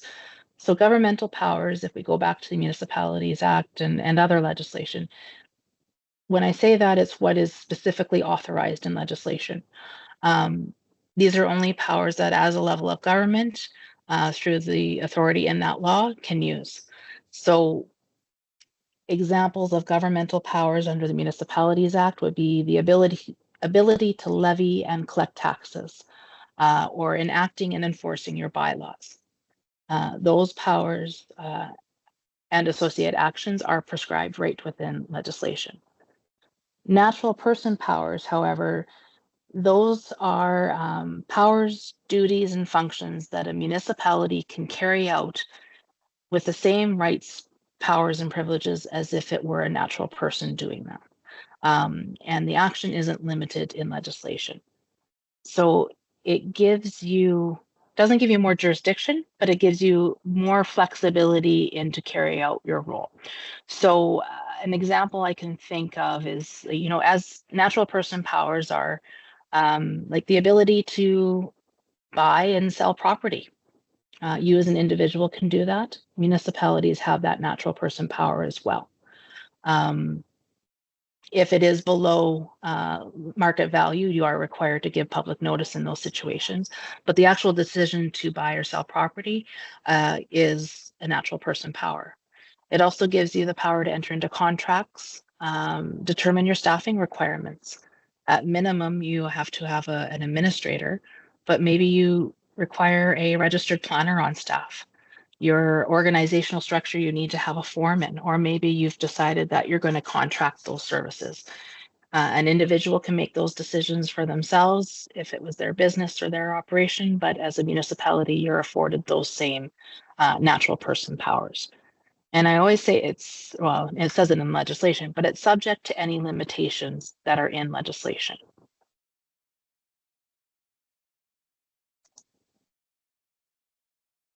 In this slide, and if you've looked at the council members handbook, you'll see this in there as well, but we've talked about it before. Administrators are your policy developers and policy implementers. When you're making your decisions, you need to trust the advice that you're getting from your administrator. They're going to be doing the research and presenting you with the facts, what potential outcomes or impact it's going to have on your municipality, the financial impacts of that decision, what sort of inputs are necessary to carry that out. And that's where council really needs to come together and, look at all angles, debate what is the best option for your council or for your municipality, I should say, and looking at it from all angles. It may not necessarily be that everybody's all in agreement, and debate is healthy. As advisors, for instance, we actually meet every morning to discuss some issues at hand or some ones that are head scratchers that we need to talk through from a situation that somebody's called in on. And, you know, one of our advisors' famous words, I'll play devil's advocate here and looking at it from the other side of the lens. But ultimately, that's what's going to give you good decision making if you're talking it through, looking at all angles and making that decision that's in the best interest of your municipality. And of course, not everybody's going to work together the same way or have the same thoughts or ideas, but being respectful in that relationship with council, amongst your council members, as well as with your administration. You know, have realistic expectations of what your outcome's going to be. Some issues, like I said, cannot be resolved in one meeting. Communicate openly and identify your goals at your meeting. While you may not come to an agreement at that first meeting, you're going to gain a better understanding of each other's concerns and what may be needed to address them. And while working in groups and dealing with concept or complex issues, it's easy to become frustrated, but be flexible. You're being responsive to change and reducing stress and disappointment if things do not go exactly as you had planned. And although you may not agree with everyone's input, appreciate it. It goes a long way to working together as a team. More specifically, when we think about good governance, I wanted to touch on budget deliberations. Council is entrusted to safeguard taxpayers' money and make the best use of financial resources. So to be effective, financial decisions should be outcome driven. So some key questions that as you're deliberating on a budget is, how much does a service project or the capital purchase cost? How is that going to be financed? Do you need to borrow? Do you have reserves that you would put towards that? Are the costs associated with providing this level of service feasible? And not only feasible, is it sustainable? And will spending in this area create a cost benefit return? What are the risks associated with not doing it? And is that acceptable to our public or to our voters? And how much revenue is going to be required to meet that service? That's going to drive how you're going to establish your tax policy. And your administrator plays an integral role of that budget deliberation in setting out what your anticipated costs may be, communicating the services that and service levels that are being provided, and how the different tax tools that are available to you. I won't get into the details on that, but it's an important role that you're going to face each year in doing budget deliberations, and working together as a team and planning early is the best way to get ahead.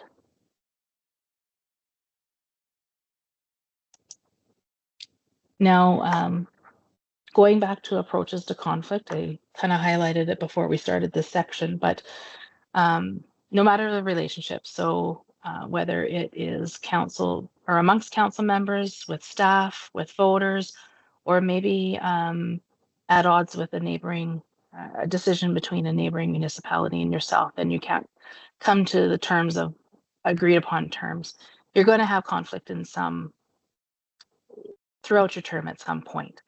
Just remember to communicate clearly and openly and deal with it early. Don't let it fester into a bigger problem. By confronting your issues directly, do it assertively, but aggressive is not really the best way to go about it. It doesn't bode well in getting some resolve. You know, we do hear about the name calling at sometimes, or at points, or low blows. Focus on the facts of the situation. And remember that debate is healthy when it remains respectful. Like I was saying before, you know, being devil's advocate, it's a really good opportunity when you're having healthy debate to look at all angles that you may not have even thought of a potential outcome without having that debate. And, you know, when things don't work, you may need to enlist the assistance of a mediator to help reach that common ground that you need to. And when it comes to the public, there are certain things that are legislated that public notice is required for. Things like if you're going to set your remuneration, or if you are permanently closing a road or borrowing funds. But that is the minimum standard. I think this day and age, people expect that their local government or all levels of government are going to be open and transparent in their decision making, and that they want to be involved and understand what that decision is going to be. So having a municipal website, having those informal conversations on the street when you're picking up your mail at the post office, or if you're at the hockey rink. There's some topics where you're going to want to have a public meeting on. Maybe you're considering a snow removal policy, or or there's a contentious issue that's going on in the municipality, and to quell the rumor mills and coffee rows, have a public meeting and share the information that needs to be out there.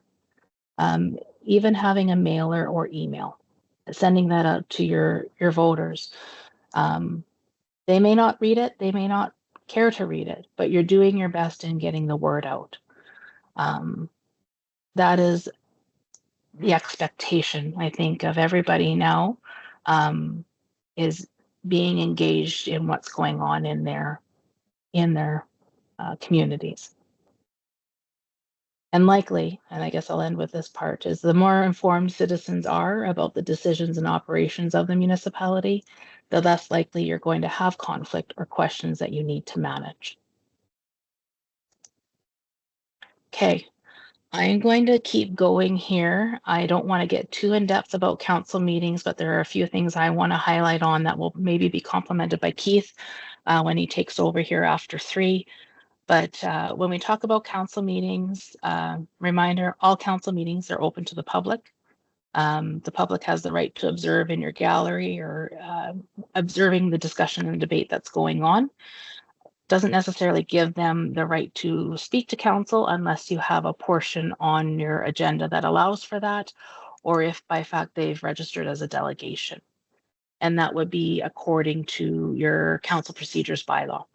Every municipality is required to have a council procedures bylaw. It's going to set out your rules respecting delegations. So how early they may need to register, how much time they're allotted at a council meeting, things like that. If there's any material that they need to bring, that they're responsible for bringing copies of the paperwork, or a thumb drive to be loaded on for electronically. It also sets out the conduct expected of council members when participating in the council meetings. It also gives the deadline for matters to be added to the agenda. Having a deadline that's 3 or 4 days prior to the actual meeting date, it allows your administrator to be able to prepare properly for that council meeting, to bring that item to council with the facts and recommendations or options available. But if it's less than 24 hours, they won't have enough time to research that. So look to your council procedures bylaw for what are your rules for your municipality and how you conduct meetings. And again, council meetings and council committee meetings, they are open to the public. When it comes to meetings, there may be times or occasions where a portion of your meeting has to be close to the public.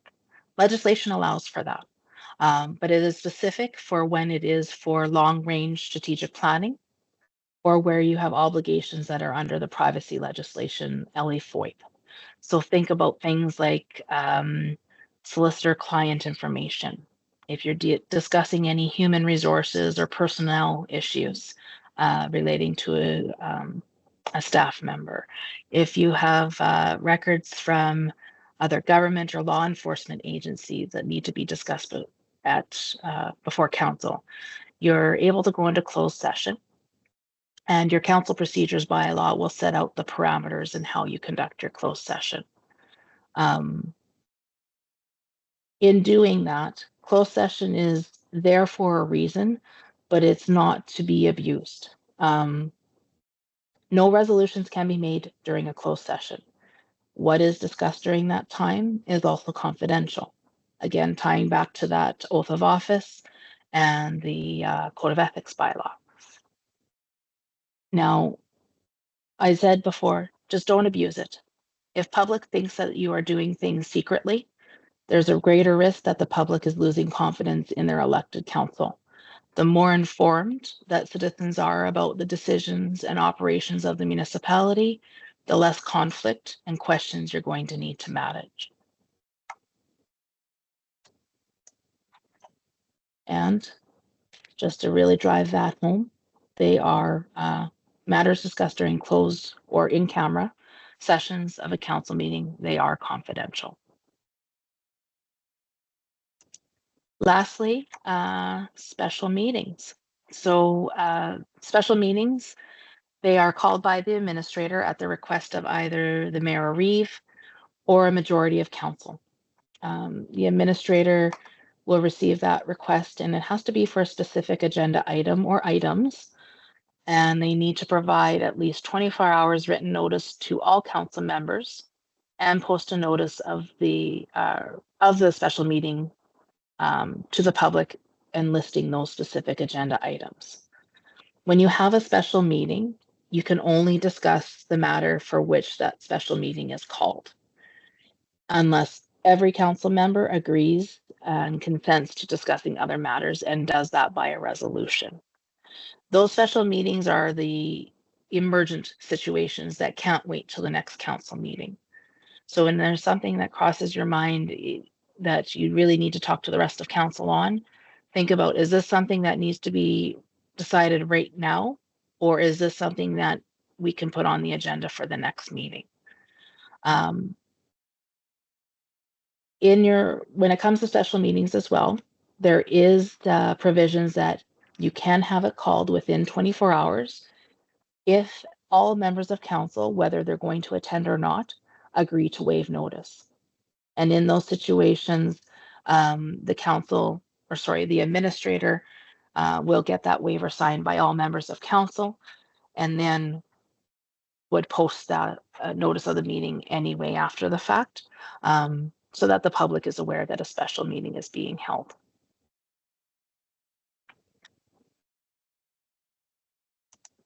Now, I'm gonna maybe just flip it back to you, Dustin, if you've seen any questions that have come through the chat before we get into the resources, and I pass the torch. Yeah, no, that's great. Just one question so far that we haven't talked about, or that as Adam hasn't sorted through on the chat. One question: do you take minutes of a closed session in camera meeting? Okay.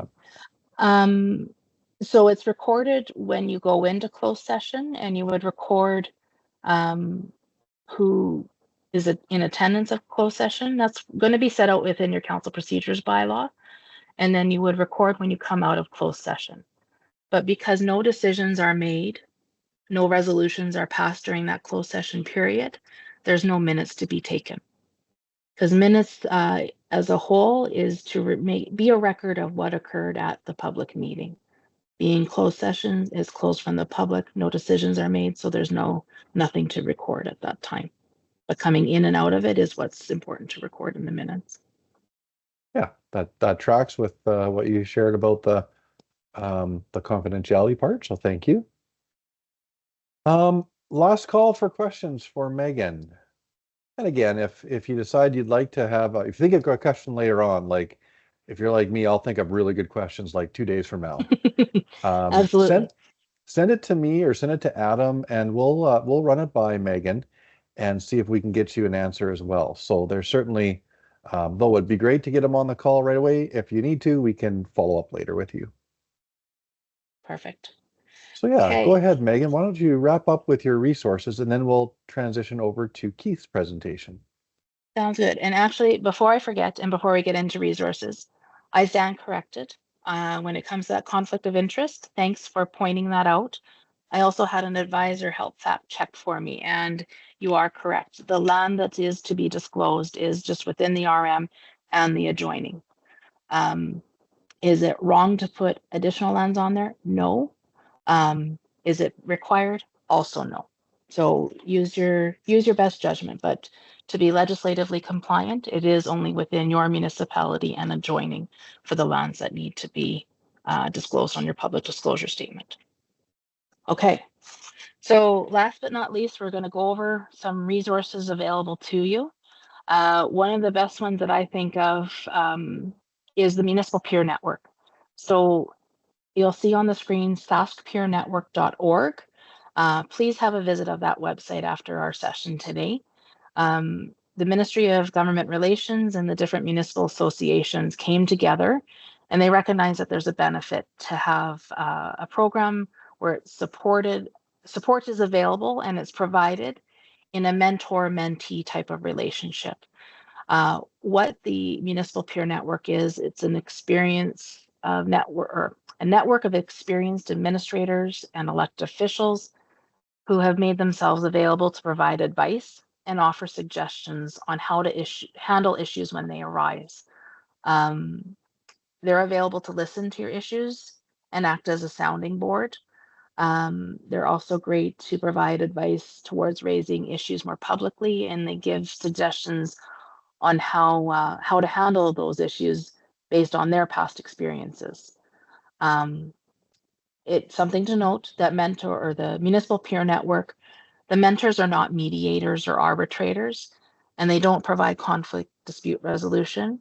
But the calls that you may make to them can be related to like your relationships or public input and disagreements.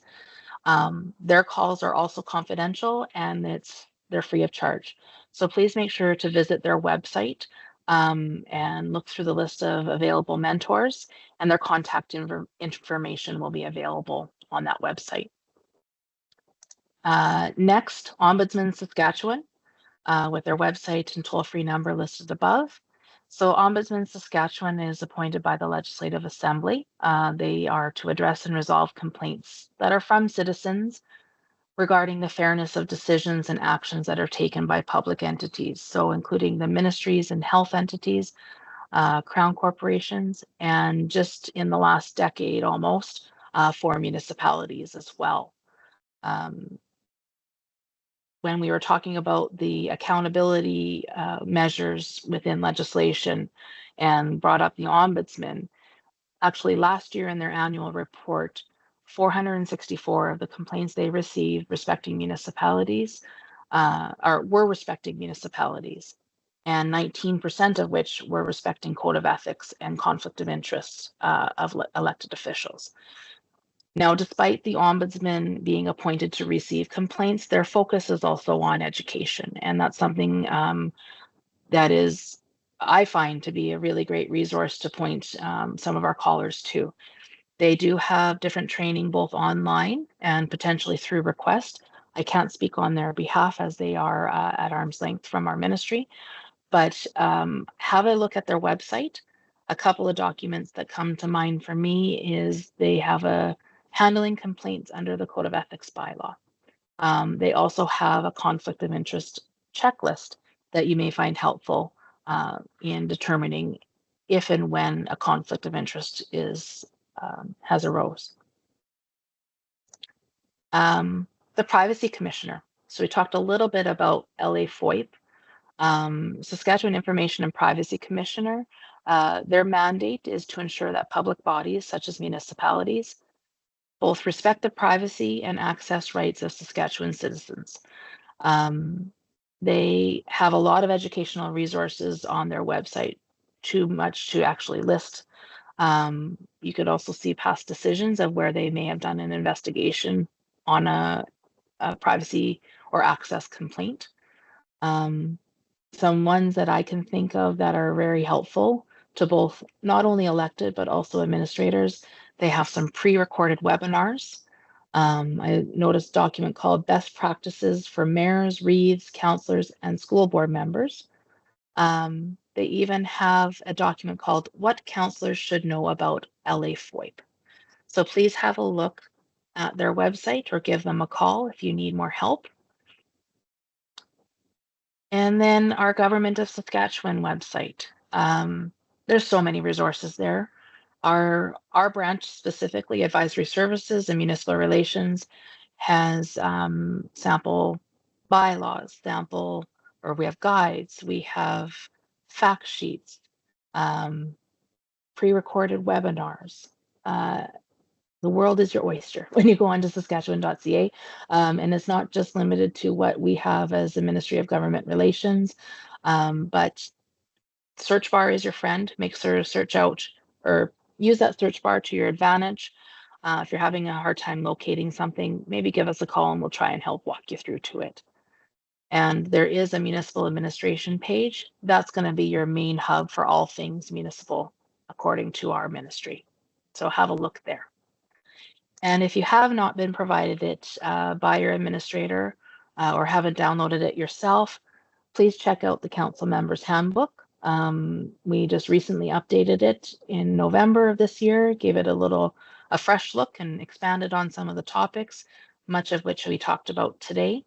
And if you search council members handbook in that search bar, the download will come up, and please have a look at that. Last but not least, I know Dustin put out for any questions to come through him or Adam. That works. You can also give us a call directly on our inquiry line at Advisory Services, and that's 787-2680. I have a small team of excellent municipal advisors that are happy to help with giving you technical advice on municipal legislation. We're going to talk about, what the act provides and help you talk through a scenario. But at the end of the day, you're going to be in the driver's seat of what you're going to do with that information and how you want to implement it.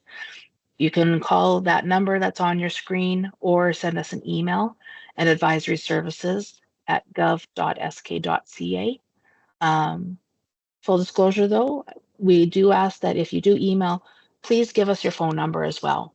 In most cases, we find we need to have a conversation with you to better understand what the question is and that we're giving you a fulsome response.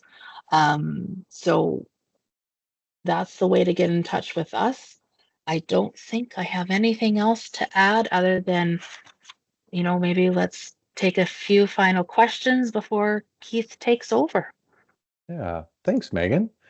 Really appreciate it. There's you had the task of getting us through a lot of the technical information, that the legal pieces, the regulatory pieces, and also some of the best practices. So that's a lot.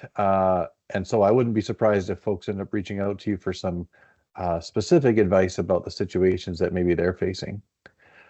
So I want to thank you, Megan, on behalf of SARM, certainly, but on behalf of the Municipal Leadership Development Program, for your presentation, for the time that you've taken to prepare this work, and for your availability to support our elected officials and administrators through your work in the Advisory Services Office. I do see one last question, which maybe I will read to you, and then we'll move on to Keith's presentation. So this public notice and borrowing, what are the thresholds?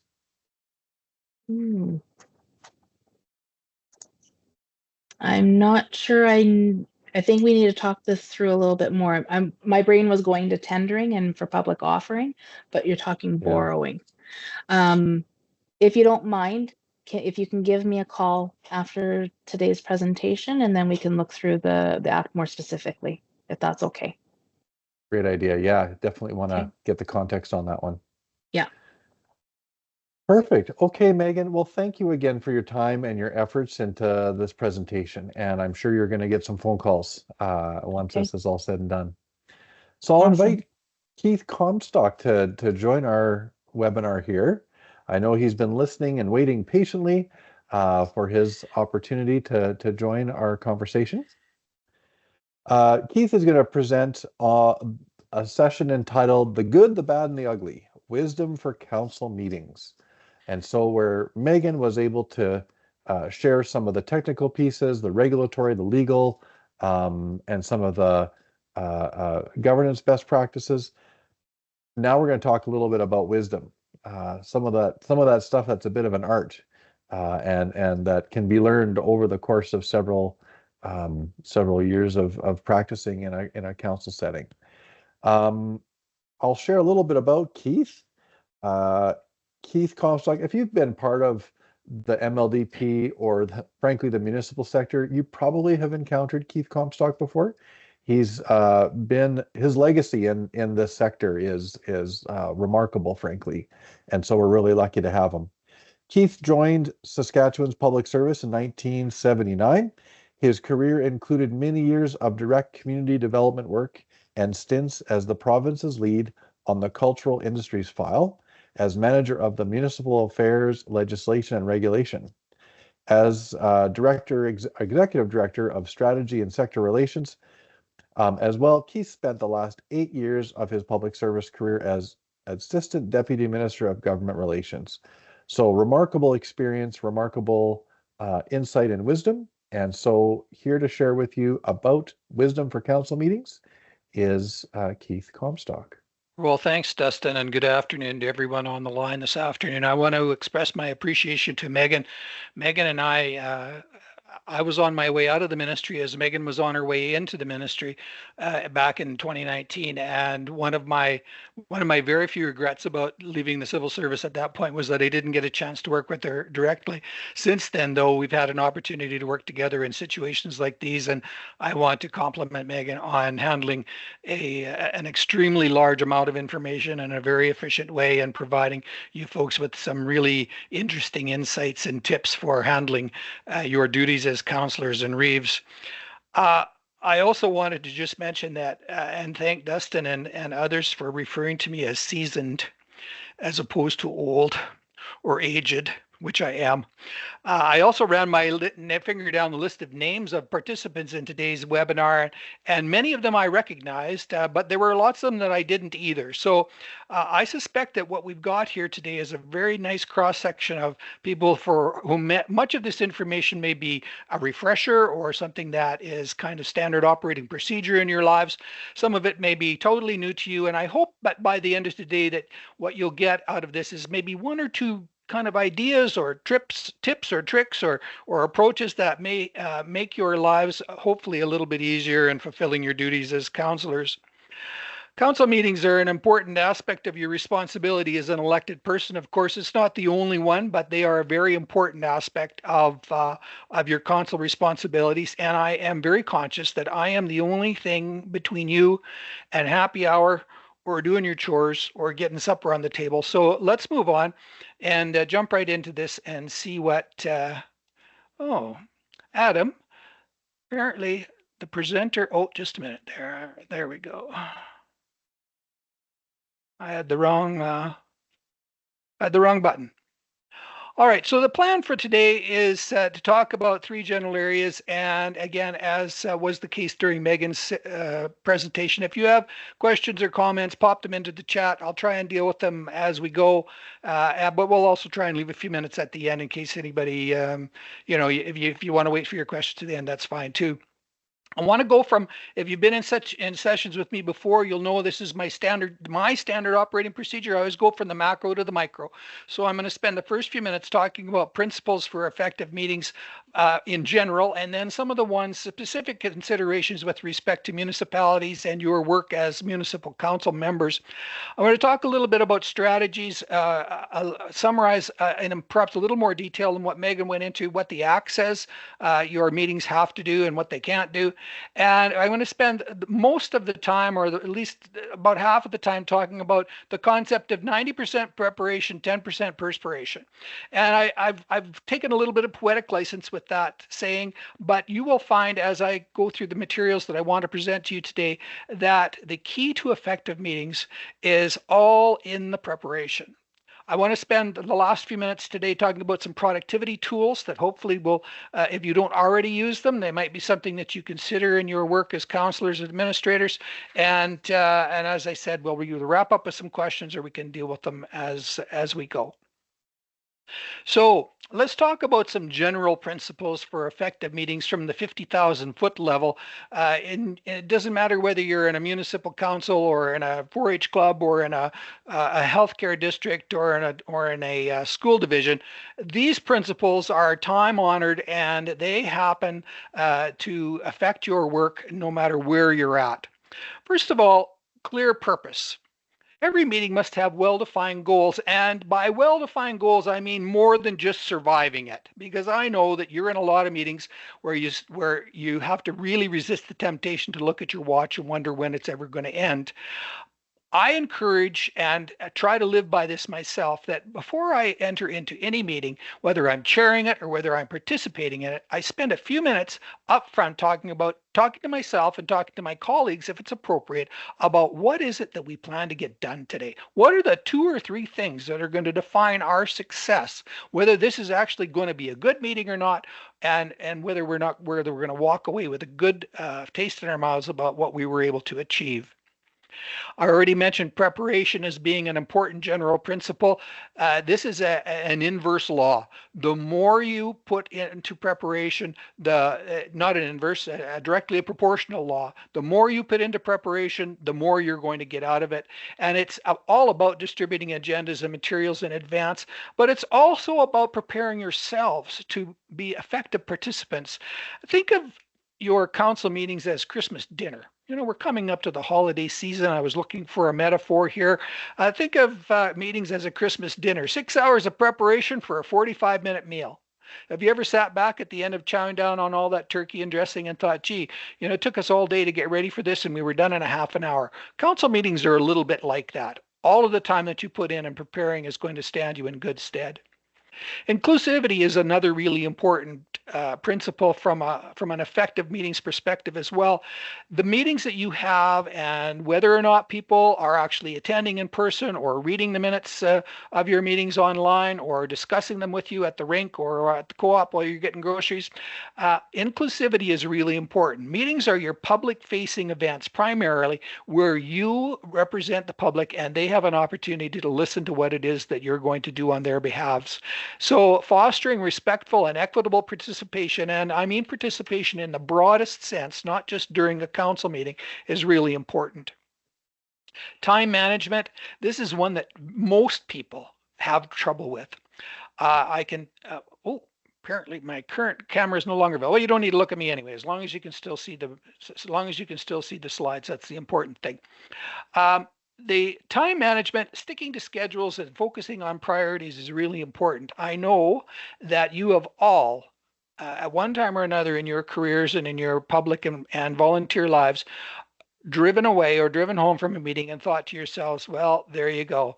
There's 3 hours of my life that I'm never going to get back. And that's what you want to try and avoid when you're in a council meeting. Sticking to schedules, we'll talk about some focusing on priorities a little bit later on and see where that might help in terms of making it a more fulfilling experience for you.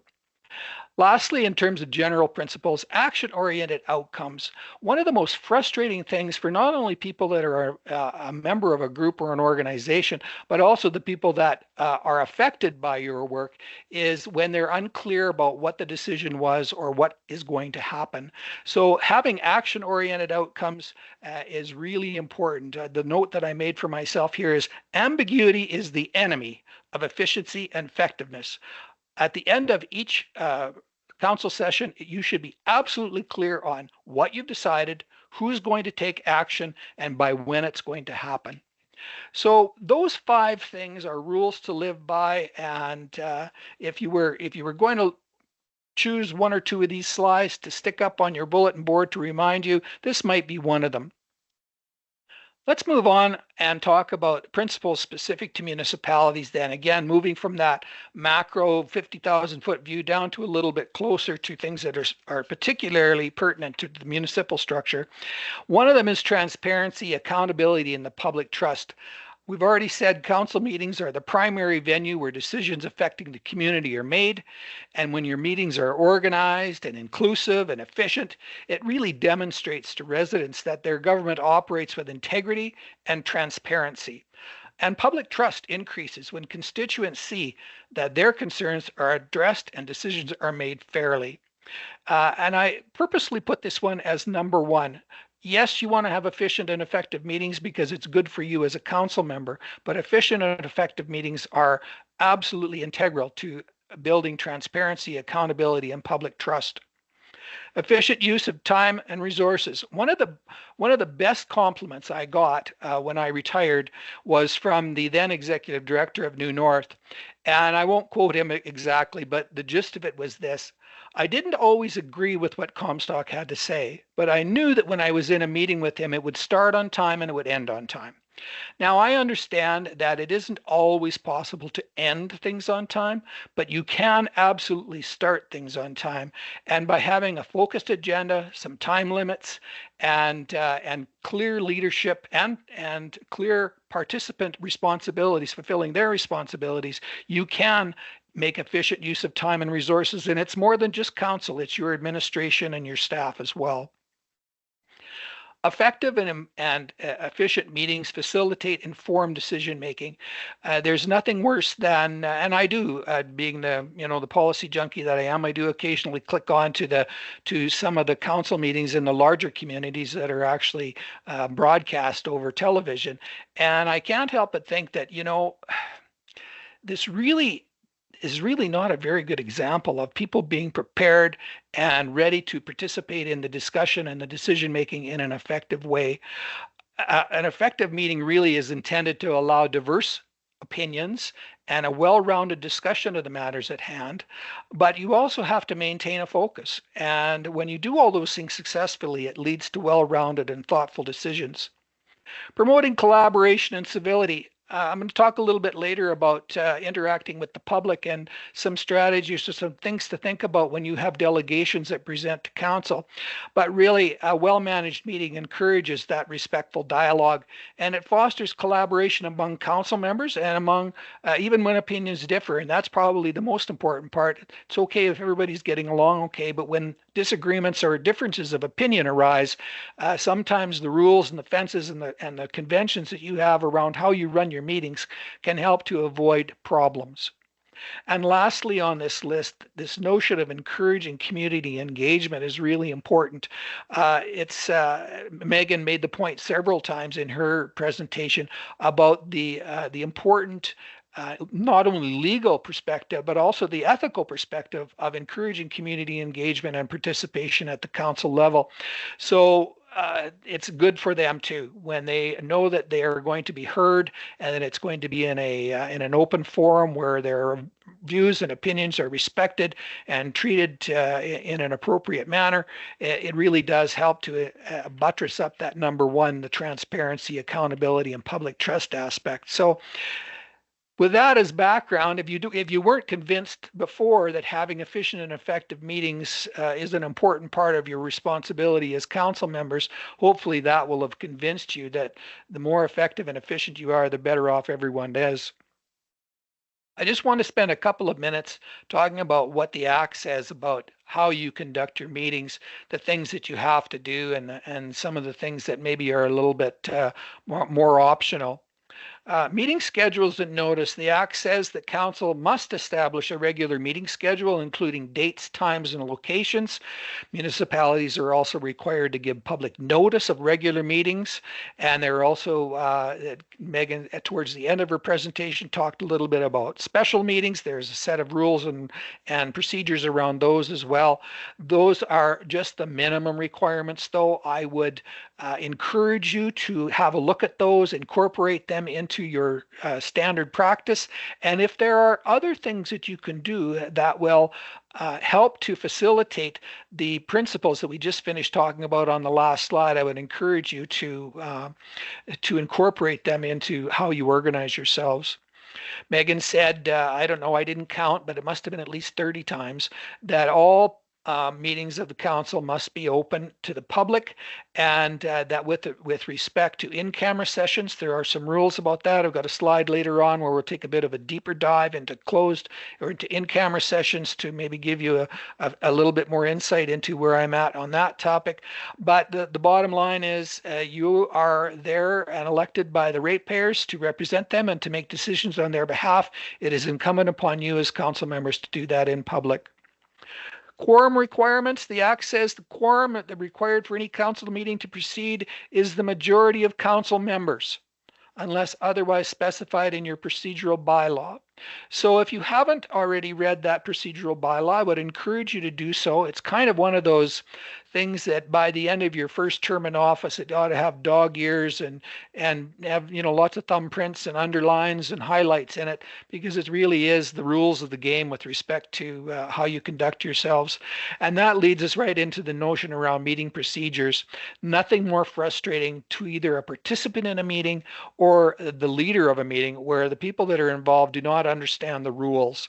So having a good understanding of what the procedural bylaw says about how meetings are going to be conducted is really important.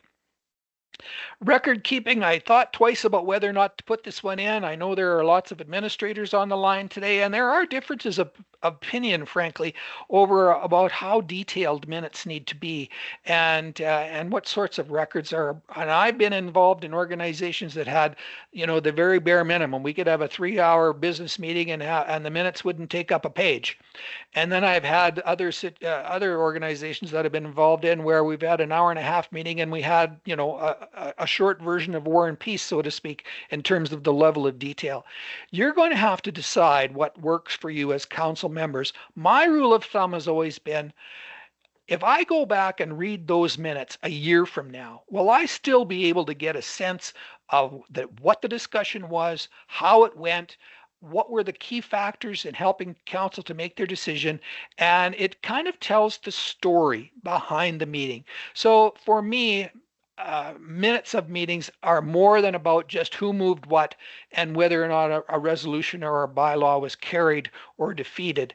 It really helps from a historical perspective and from a situation, if you're ever called upon to defend any of your actions in court, to be able to provide some context and some more richer material and information about how the meeting went. Again, Megan talked about a lot of information about conflict of interest. It's absolutely an important part of every one of your council meetings. Usually it's part of that very first 2 or 3 things that happen in a council meeting where members are invited to declare any conflicts of interest they might have. One of my best practices that I started to implement when I got into situations where it was called for was where I felt that there were, as chair, when I felt that there was maybe an opportunity where we were going to need to think about that more clearly, I would also provide the opportunity for any one of the participants to declare a conflict of interest when we actually got to the item on the agenda. Again, that was one of my best practices. It's not a legal requirement, but it is an effective way of allowing somebody to maybe have a second thought about whether or not they wanted to declare something. Delegations and public participation. Councils must allow delegations or presentations from the public at meetings. These are, of course, subject to the rules and structures in your procedural bylaw. So familiarize yourself with those so that when you do get approached on the street or at the hockey rink or at the mall about someone wanting to come and speak to council, you'll have an opportunity to say to them, okay, yes, absolutely, that happens. There's some time constraints and some things that we like to have done. We want to make sure we have your proposal or whatever it is that you're going to be presenting to council 7 days before the council meeting. Whatever it says in that procedural bylaw, it's important for you to be familiar to it with it, and not only from the perspective of being able to pass it on to your constituents, but also to be able to just internalize it in yourself so you know what to expect. Resolutions and bylaws, again, without belaboring the point, Megan made it forcefully and properly a number of times. The only two ways council can enact a decision is either through a resolution or a bylaw, and there are specific rules and procedures to be followed in the case of each one of those. So familiarize yourself with those and make sure that you understand even simple things about how to make a proper motion, what needs a second or what doesn't. All of that should be embedded in your procedural bylaw and or in whatever sort of Robert's Rules of Order or some other sort of convention that you might choose as a council to abide by to give yourselves further direction. Accessibility in language is the last one that came up to me, and when I was thinking about this section, not only your meetings need to be open to the public, but the materials must be accessible to the public as well, and may need to comply with specific language requirements if they're applicable in your area.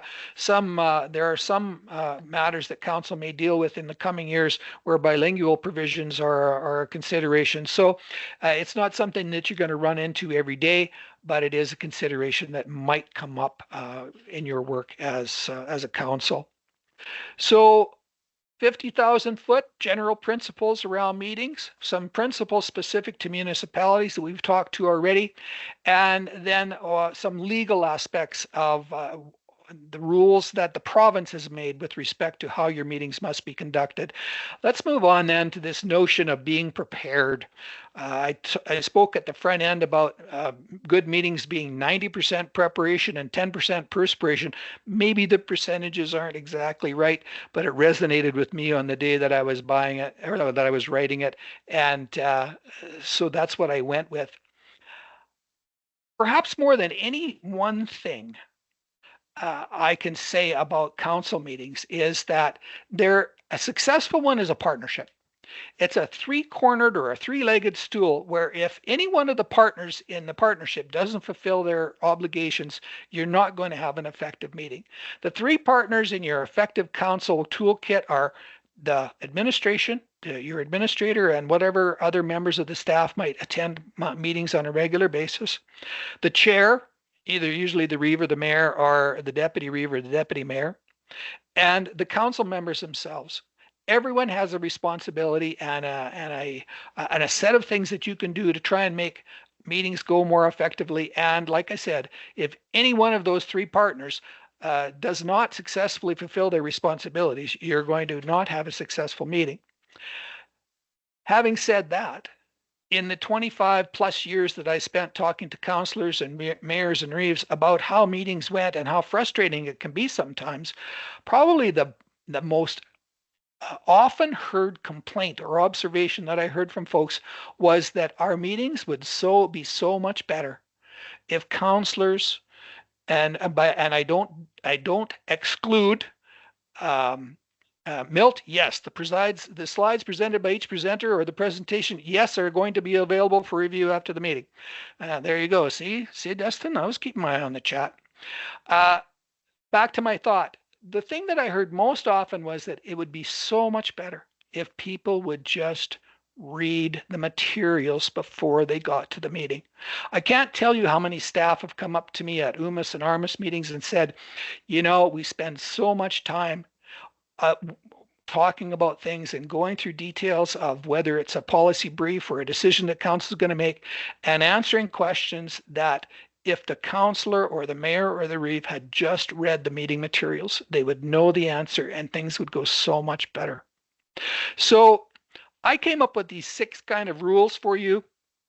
And again, you may see yourselves in some of these, you may not. I'm sure most of you are quite adept at preparing yourselves for council meetings, but here are kind of 6 rules or rules of thumb or best practices that I would recommend you adopt. First of all, review the agenda. Carefully read the meeting agenda, understand the topics to be discussed, and identify any items that are going to require decisions or any input that you might want to make, particularly based on your experience or your interest, and any questions that you might want to ask. Second, study background materials. Your officials and your colleagues do not prepare all of these reports and information for you just for fun. It's there to provide you with the background and the ammunition maybe a poor choice of words, but the ammunition you need to be an effective council member. If you don't study those background materials, the chances of you being an effective meeting participant go down by about a third right off the bat. One of the things that I really encourage both my staff, when I had staff, and the members of the organizations that I work with is to think about and clarify the questions that you might want to ask in advance. Not everyone is a public speaker, and I understand that. I've done it my whole life, and I think I've got some skill. But even when I get into the heat of battle and to the heat of a discussion, it really helps when I've taken the time to make a few jot notes in the margin, decide what the key sticking points on any particular issue are for me, and then being able to articulate it in an effective way. A sub set of this rule is not only clarify questions in advance, but get to the point. There's nothing more frustrating than when you are speaking and only saying the same thing that you said the first two times that you spoke to the issue the third time. Part of that responsibility falls on the reeve or the mayor to keep things moving as well. But out of respect for the chair and out of respect for your colleagues, it's really important that you be organized and thoughtful about the questions that you want to ask. Fourth, I've mentioned this already, understanding procedural rules. It's really helpful for the people that are running a meeting if the participants have a good understanding of how things are supposed to work. That doesn't mean that always goes that way, but understanding the content of your council procedures bylaw is more than half the game in terms of being able to be an effective participant. One of the things that I also recommend to every councillor is that you don't necessarily have to go out and poll your ratepayers or the people that you think may have an interest in the issue that's going to be discussed, but it is really also helpful, even just for your own clarity of thinking around the issue, to identify what you think the ratepayer perspectives might be on this. This is another aspect of getting to the point and being a helpful discussion, and instead of one that just goes around and round and round in circles. And the last one is be prepared to engage respectfully. One of the aspects of leading and being a council member, particularly in a smaller community, is that most of the time you've known the people that you're working with a good part of your life.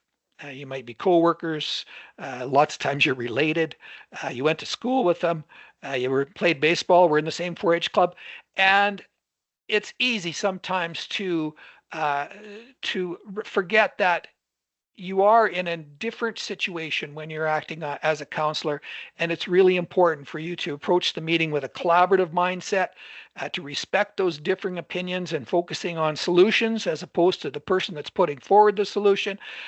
Try to forget the fact that, you know, he cross-checked you in Pee Wee finals in 1964 and you're never going to forgive him for that. You got to get over that. You have to think of the bigger picture. There are lots of different things that you can do in terms of self-development as well in this. Active listening, becoming a more empathetic, using some emotional intelligence to guide your work at the council level. Those are things that if you're having trouble with, you know, getting over the why can't George just be quiet and get on with it, instead of being able to say, gee, maybe George is going to bring something new to the table here and I better pay attention. That's the mindset that you want to be in. So from the perspective of councillors themselves, if you do all of those 6 things, your mayor or your reeve is going to look at you very approvingly, and your administrator is going to be able to say, yeah, you know what, all of that work that I did really did help council make some effective decisions. Dustin, I'll just pause for a minute. I don't see any questions in the chat yet. We may get some as we go into the next ones, but if you're okay, I'm just going to forge on.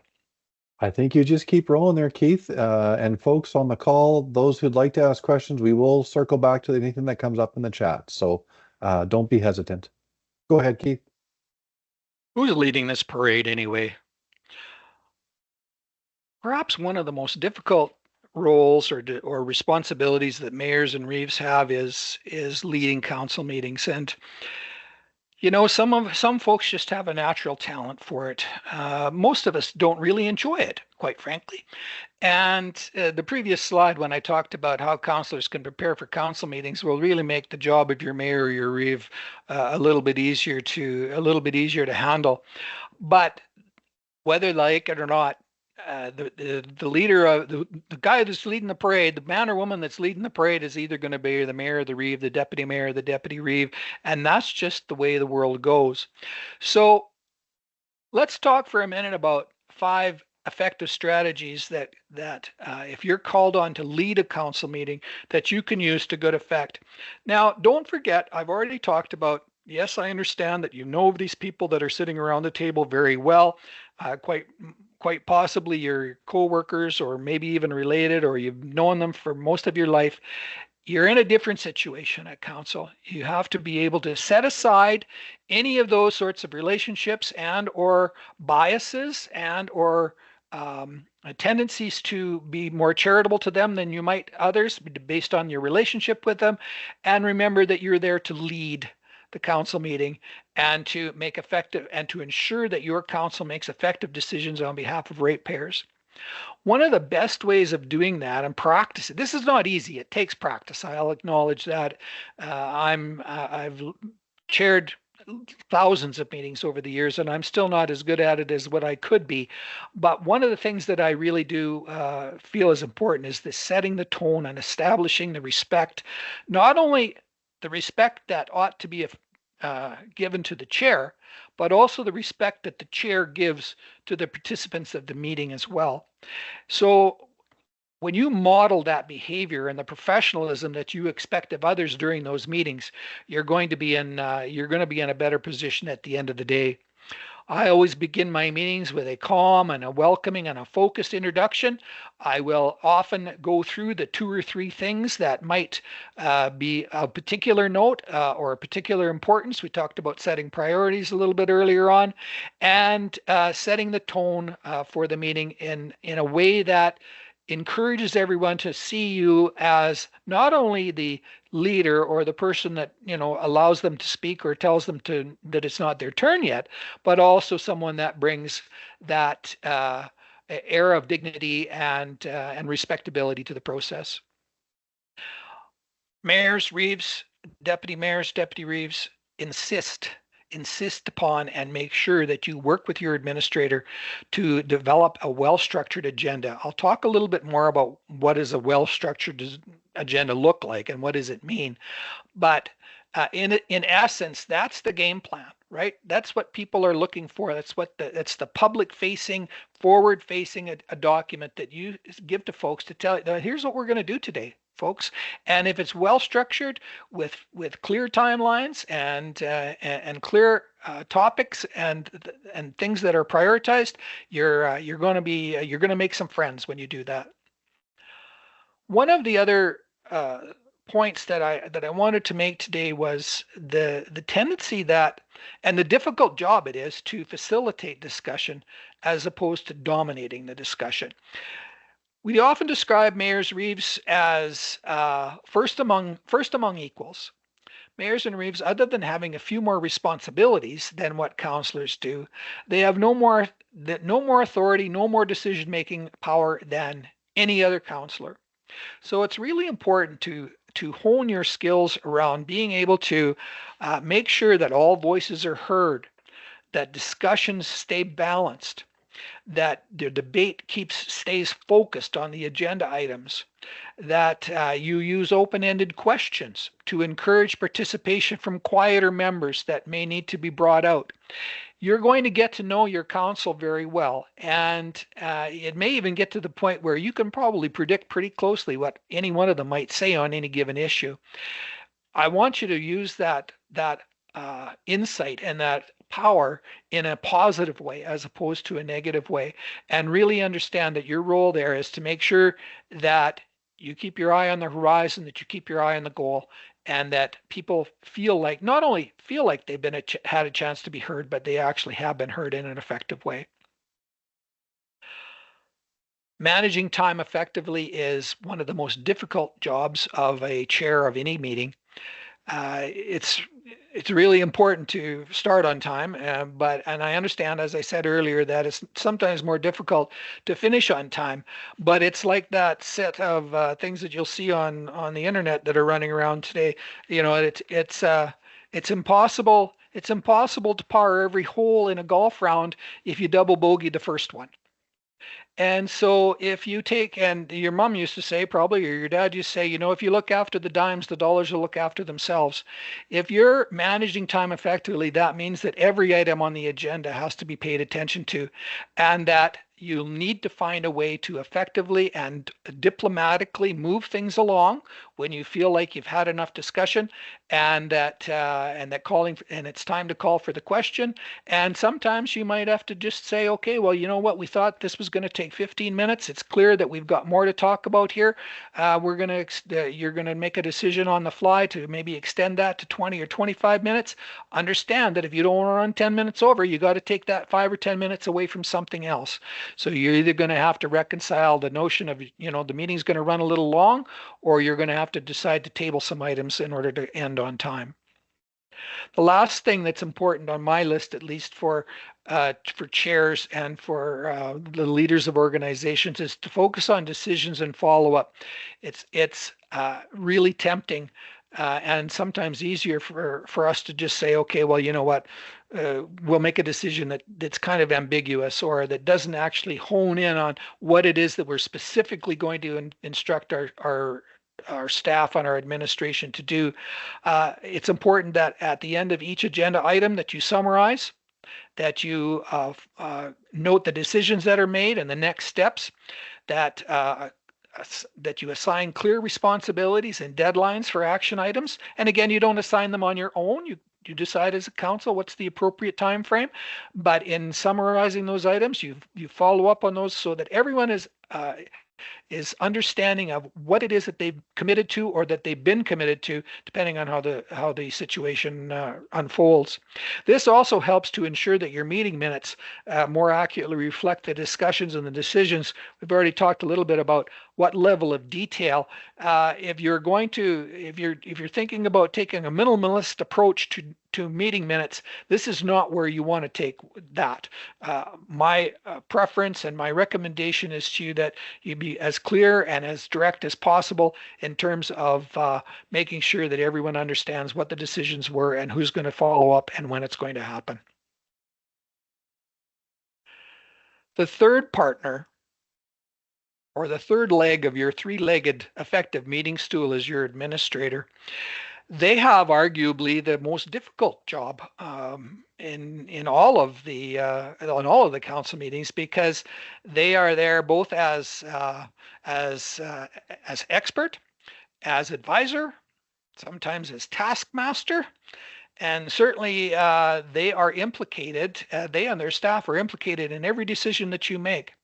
So don't underestimate the importance of your administrator, and not only being kind to them in terms of your participation in meetings, but also acknowledging the important role that they play. Obviously, first of all, you count on your administrator to prepare and distribute the agenda and the materials. This is not something that's done in isolation. I mentioned earlier on that I fully would expect mayors and reeves to have some consultation time with their key staff to make sure that that agenda is developed in a thoughtful and an effective way, and that it's distributed on time. And then the responsibility shifts to council members to read it and to understand it and to figure out what you're going to say about it during the council meeting itself. Second thing about administration, ensure compliance with legislation and procedural rules. This again is a very delicate balance that administrators are called on quite often. I would venture to guess that there would be very, very few council meetings that happen where somebody doesn't turn to the administrator and say, well, what does the legislation say about that? What does the regulator say about that? What does the federal government say about that? They're called on to both ensure compliance and also to understand all of that. And further to that, understand in even more detail than you do as council members what the procedural rules are around there. So they're the on-site expert, but by the same token, they are also not there to force you to do. So their role is advisory. It's not the sheriff. They're not the sheriff. So understand that, and please be kind to them as you're working your way through the difficult decisions that you need to make. Their responsibility is to provide accurate and detailed minutes. Again, of course, that's not done in isolation. They are the ones that actually do the recording, and but it's your responsibility to make sure that your wishes are articulated in a clear and a cogent way, and that includes the reeve at the end of the meeting or at the end of the discussion item, making sure that you do that recap so everyone's clear on what's going on. Administration is also charged with the responsibility of supporting your decision-making activities with research and analysis. There's a story that I just want to tell you. I know lots of administrators. I won't tell you the name of this person, and this was a number of years ago. They're not in that position any longer, but their council was faced with a particularly difficult and sensitive decision that they had to make. And this person and I were talking on the phone. I was still employed by the ministry during those days, and I said, that really this is a tough one. What are you going to do? What are you going to recommend to your council? And the reply was, yeah, I know I have to make a recommendation, and my recommendation is going to be that I recommend council make a decision on this. That's not the recommendation that you expect from your administrators, and 99.9% of the time, that's not the recommendation you get. They do support your decision making with research and analysis and their best professional estimate of what the right course forward is. However, it is not their decision to make. You must take responsibility for those decisions yourselves, and whether you take the advice of your administrator or you decide to go in a different direction, that's entirely up to you. You cannot just default to what the administrator says. You're abdicating your duty of care and your fiduciary duty to the municipality by not making that decision on your own. Administrators also facilitate communication and follow-up. They're the ones that get to transfer all of your instructions and all of the things that you have decided on need to be taken in the matter of moving things forward in your municipality and making that happen. And obviously, at the end of the council meeting is pretty much just the beginning of the administrator's work with respect to that meeting that you had. And lastly, I threw this one in because years ago it really wasn't that big a deal, but now with so many things being done online and people having to be away or not feeling well and having the opportunity to participate electronically, it's up to your administration to manage logistics and technology. And again, I use the word manage specifically because it's not about them doing it all, but it is a matter of them seeing that it is done. And so all you need to do is look at everybody else had 5 things on their list. Administration has at least 6 and probably another dozen if we took a few minutes to talk about it. So in terms of roles and responsibilities, that sets out a little bit of from my perspective, what the important roles are. And if everyone sees to their own business, you're going to go a long way towards having an effective and efficient meeting.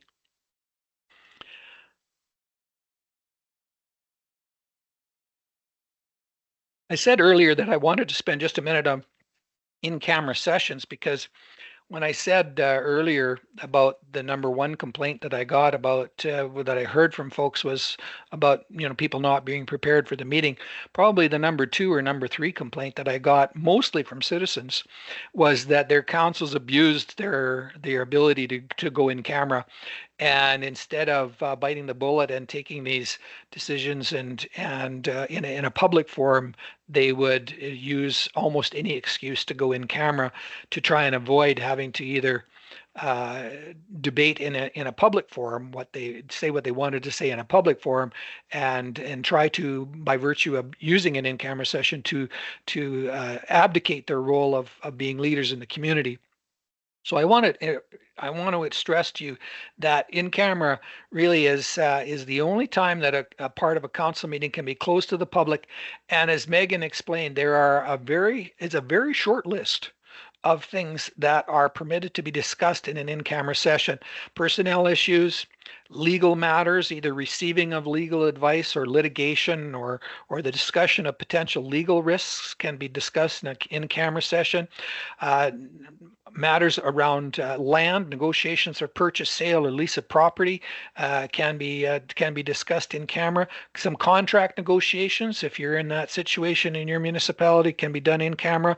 Or if there's an opportunity for confidential policy development, and the way it was defined for me was matters that could reasonably harm the municipal interests if disclosed prematurely. So perhaps you're in a discussion with a company that wants to come and develop in your municipality. That's the sort of situation where it's usually okay to go in camera to discuss those. Having said that, though, the procedural requirements around how you get to in camera and what you do after you come out of in camera are equally important than understanding the short list of topics you can discuss.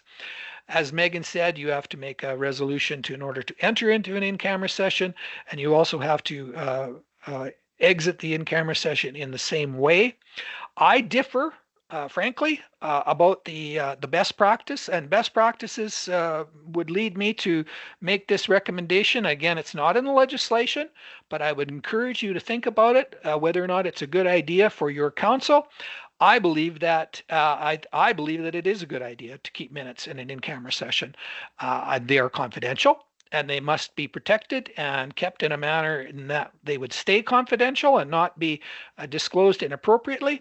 But I, even just as someone who's been in that situation, it's very difficult in a year's time or even in 6 months' time to think back. Now, what was it that we actually said? And did we remember to think about that particular aspect of this issue, or was that something that we missed? So I'm in favor of actually taking confidential minutes of in-camera sessions. And again, like I said, this is something that you can discuss with your council and decide what is the best practice that you want to incorporate in your own municipality. I've already talked about limitations and best practices. Other than to reinforce what Megan said, please don't overuse or abuse the legal right that you have to discuss things in camera. In some ways, going in camera will cause some of your residents to think you're trying to hide something. And where the whole regimen around in-camera sessions was designed to protect the municipality, it wasn't designed to give council an opportunity to withhold information or to hide information from your residents. So understand the rules and procedures around in-camera sessions, and also understand that there are consequences when breaches of transparency or privacy laws can result in legal action, and it also just erodes public trust. Too much in camera is going to naturally think people are going to try and think you're hiding something, and unless there's a good reason, I would suggest you avoid it. Effective meetings also depend or can be affected by delegations and public engagement. Citizens and others who present to council can be a cause of concern for council, and they can be a cause of concern for any organization. Most of the time, if you get somebody that wants to come and speak to council, you can be pretty sure that they're not there to pat you on the back and tell you what a great job you're doing. Ordinarily, they've got an axe to grind, or they've taken issue with the decision that council has made, and they're there to fulfill their democratic right to make their opinion known. This can be uncomfortable, and it can be a time when the discussion can quickly devolve into something that's not helpful. So here are 6 things that I would recommend you consider to help guide yourselves in terms of making sure that anytime you have a delegation or that you engage with the public in a council meeting, that you do it in an effective way. First of all, setting clear expectations for participation. There's absolutely no excuse for any delegation or any person speaking to council should not understand what's my time limit. Are there any sorts of parameters that are set out in the procedural bylaw about what I must do in terms of getting my information to council prior to the council meeting? You want to make sure that it's fair, and that the only way to make sure that it's fair is that everybody understands the rules of the game. Second thing is maintaining professionalism and neutrality. I can't tell you how many times, and I see this all the time when I watch those television broadcasts of particularly of our big cities, where councillors, instead of listening respectfully to the delegation and asking questions of clarification and encouraging it into the constructive dialogue and the pursuing that understanding or that acknowledgement of the point of view of the speaker, and it devolves into a debate or an argument or to even sometimes a yelling match, and that doesn't help anyone. So if you're in the situation where someone is speaking to you, make sure that you maintain that professionalism and neutrality, that you ask clarifying questions if necessary, but you avoid the temptation to either take issue with what the speaker is saying or to debate. That is not the time. If there's something that's incorrect, inaccurate, or needs more context, the time to discuss that is when council is dealing with the issue as a whole, subsequent to the public delegation. Again, this is not to minimize the importance of you paying close attention and being active listeners and to making sure that people feel welcome and that they've had an opportunity to be heard. But what you do need to do is to make sure that you're trying to balance that public meeting, that public input with meeting efficiency and making sure that it stays a positive experience. Last two, summarize and clarify next steps. Please give your delegations and people that come to you with problems an idea of what it is the next steps are. We're not going to make a decision on this tonight. It's going to be brought forward to our next council. Whatever it is that you're going to do in terms of taking action or responding to their concerns needs to be clarified, and it's just fair for them to know what's going on. Ensuring transparency and accessibility, it's why it just builds trust and ensures all stakeholders feel heard and that they feel included in the process. That includes providing them access to meeting agendas and materials and processes and making sure that meetings are accessible to all, whether there's a physical accessibility issue or even just providing accommodation for language barriers or other sorts of things that may come up. Those are 6 best practices that will help make your council meetings more effective and efficient when you're in the situation where you're having delegations. Okay, just scanning the chat here. I don't see any questions. All right, let's move on. Here's some tools, some tricks, maybe tips, maybe rather than tricks, that I hope that you will consider using if you're not already using. Michelle, Michelle asks, what kind of detail should be included to make a resolution to go in camera? If you read the instructions in the legislation, Michelle, and I can't quote them off the top of my head, but in general, the resolution to go in camera was be it resolved that council adjourned to go into an in-camera session to discuss, and then a very brief explanation of what it is that is going to be discussed. So it's legal advice with respect to the situation, with respect to an employment situation, or the report from whatever it is. That it doesn't need to. You don't need to go into exhaustive detail, but you do need to give enough detail in that minute so that at the end of the day, someone reading those minutes can say, "Oh yeah, okay, they went into an in-camera session to discuss this particular topic." That also protects council, because when you do go into in-camera session, if somebody starts to go off the track and start to talk about things that are not related to the subject at hand, you can go back to them and say, "I'm sorry," or the chair can go back to them and say, "I'm sorry, our resolution that allowed us to enter this in-camera session was specific to the item A, B, C, or D, and what you brought up is not within the boundaries of that, and I have to rule you out of order, and we'll get back to the item at hand." So it's a bit of a balancing act again, but enough detail to make it clear to whoever's reading the minutes in the future what the issue was, but it doesn't need to be exhaustive.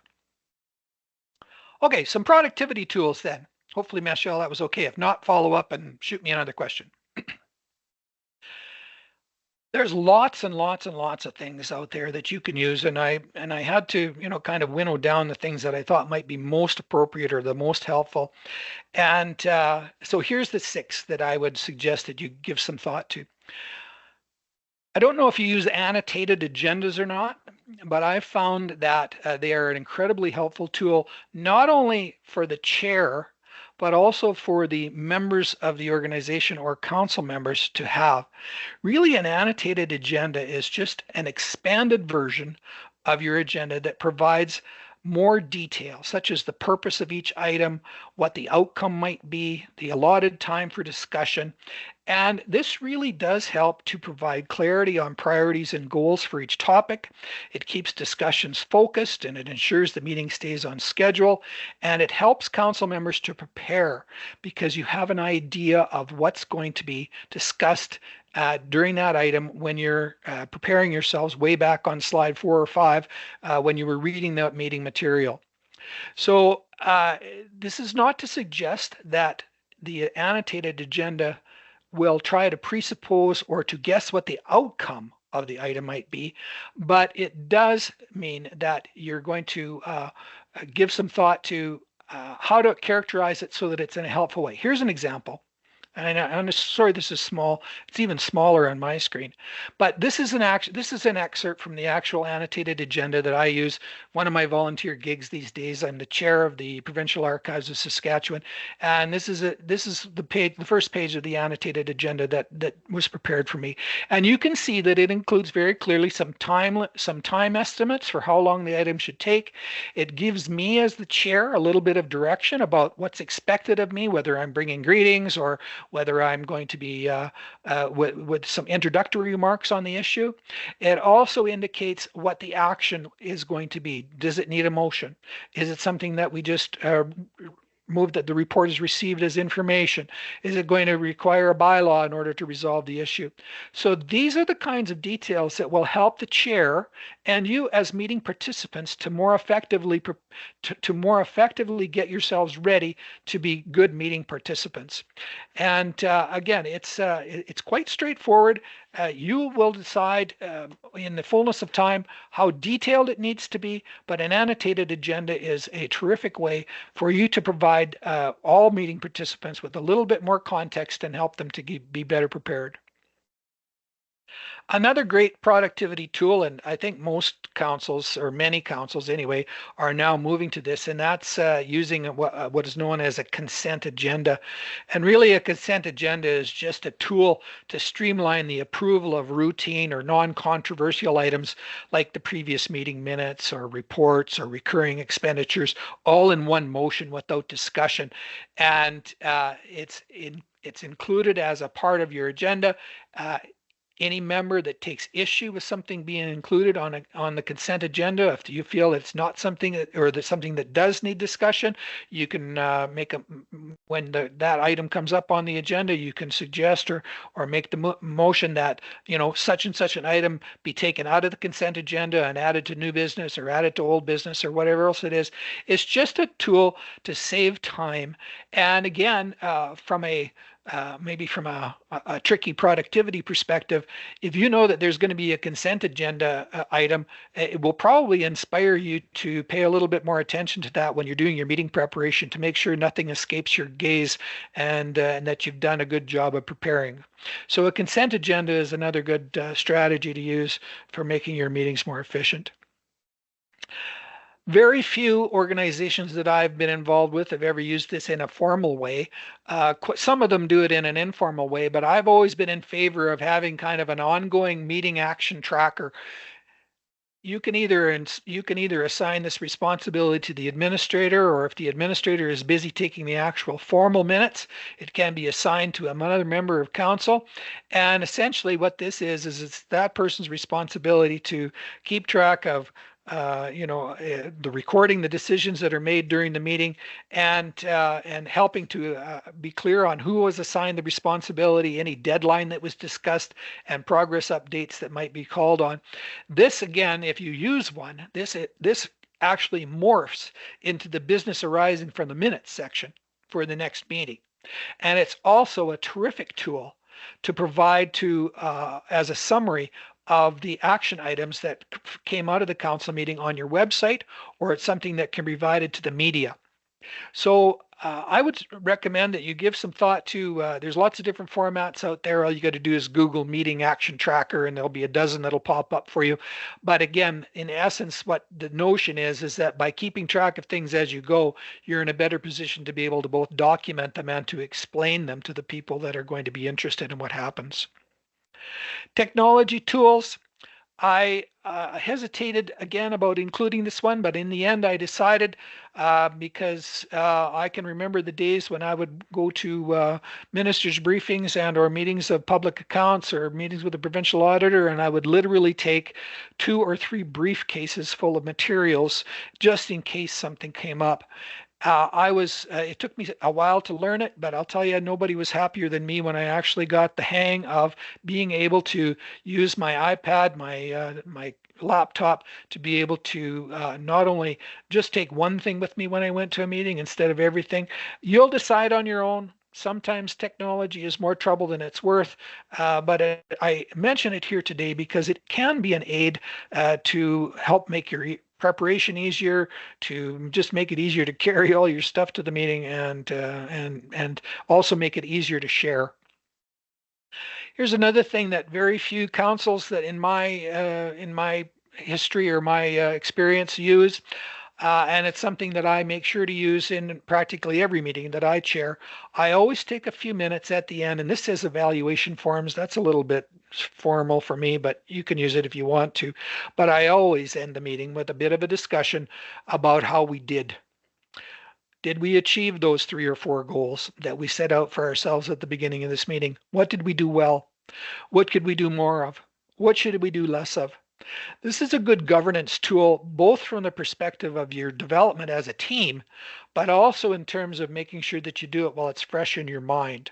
So I would encourage you to take that last 5 minutes. It doesn't need to be in camera. It should be an opportunity for the Reeve to go around the table and say, how did this meeting work for you? Did it meet your needs? Did we, again, ask those questions. Did we do enough of this? Did we do too much of that? Did you feel like you had an opportunity to get all of your points of view across? It's a tool that can be used to further your growth as a team. And the last thing that I wanted to provide to you today is a rules of procedure cheat sheet. Now, you don't have to please don't ask your administrator to do this, although, some of them might be able to do it for you in short order. But what I did was I had, instead of having the 15-page council bylaw, procedures bylaw in front of me, I did some cheat sheet for myself, a couple of pages of, here's how a motion works, here's how this works, here's the important bits of information that I might not remember while I'm in the heat of the discussion. And just by having that clipped to the front of your binder or your meeting notes, it will allow you to be able to quickly come up with the answers to most of the questions that might come up in the course of the meeting, and save time and save aggravation, frankly, if you're able to pull out whatever you need to say in short order. There's that annotated agenda again. All right, last item that I wanted to spend just a couple of minutes on before we adjourn for the day, let you get to either happy hour or doing your chores or building some supper, is this notion of structuring an effective agenda. I know that there's lots of, if you read Robert's Rules of Order, or even if you go back in the history of your municipality or the history of the organizations that you've been a part of, there's kind of been a time-honored approach to building an agenda. I am of the opinion that council, any organization, but certainly council, needs to feel free to adjust that agenda in order to make sure that your time and energies are spent doing the most important things that you have to do. By this, I mean, let's just go through this list. First of all, it's important to put procedural items first. The discussion around calling to order, approval of the agenda, declarations of conflict of interest are procedural items that must be done at the beginning of your agenda. And again, whether you decide to follow up and ask if there's any conflicts of interest when you get to the item again, that's up to you. But there is a certain amount of history or tradition that goes into building an agenda with those procedural items coming first. Second of all, though, I always like to see, and I try to do it myself, when I put the critical issues that needed to be discussed early in the agenda.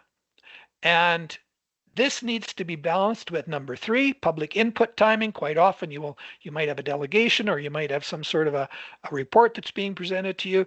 But it was always frustrating to me after a 2.5-hour board meeting, we finally got to budget, or we finally got to the big issue that everybody, kind of the elephant in the room that we hadn't had an opportunity to talk about. We'd spent all our time and all our energy talking about the inconsequential things, and we didn't leave ourselves enough time and energy to deal with the important things. So don't be scared to use a little bit of creativity and a little bit of maybe inspiration to prioritize those critical issues and to put them early in your agenda. Again, I've already mentioned a consent agenda as another important aspect that can be very effective for you. And again, don't be worried if you think this gives the opportunity for administration or anybody else to slip something past you. The consent agenda is there as a convenience for council. And you can pull any particular item that might be on that consent agenda out and add it to the regular agenda as you see fit. Time estimates. I don't want to belabor this again, but it's really important to, I don't know how long your council meetings last. Some of them, probably 3 or 4 hours. I would say to you that at the, how much real work do you get done in that 4th hour?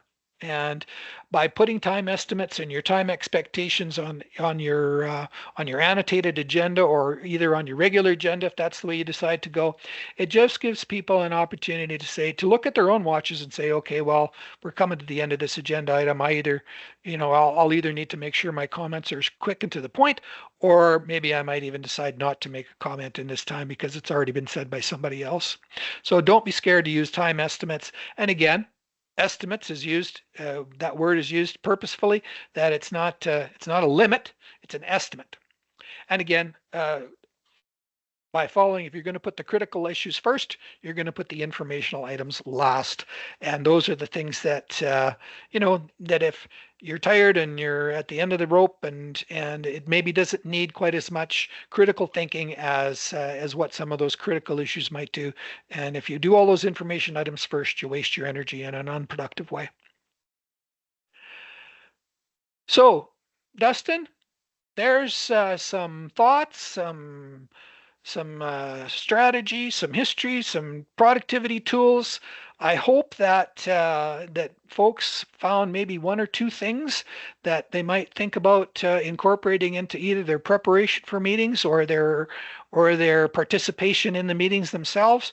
And that I guess my final thought on this is it takes practice. Municipal politics is a contact sport, and meetings are that important, really important part of your interaction. But everything that you can do to make sure that they go forward in an efficient way is going to help everyone involved.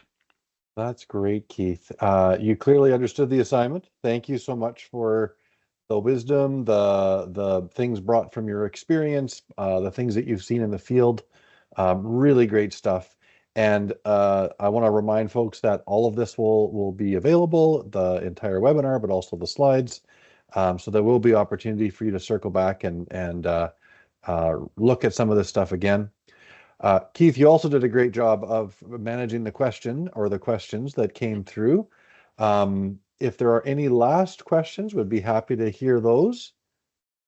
But as often is the case, when we're at the end of the session, it's tricky, right? So if you think of something later, by all means, circle back to us. We'd be happy to provide you an answer to your questions and connect with some of our experts that we had on our panel today.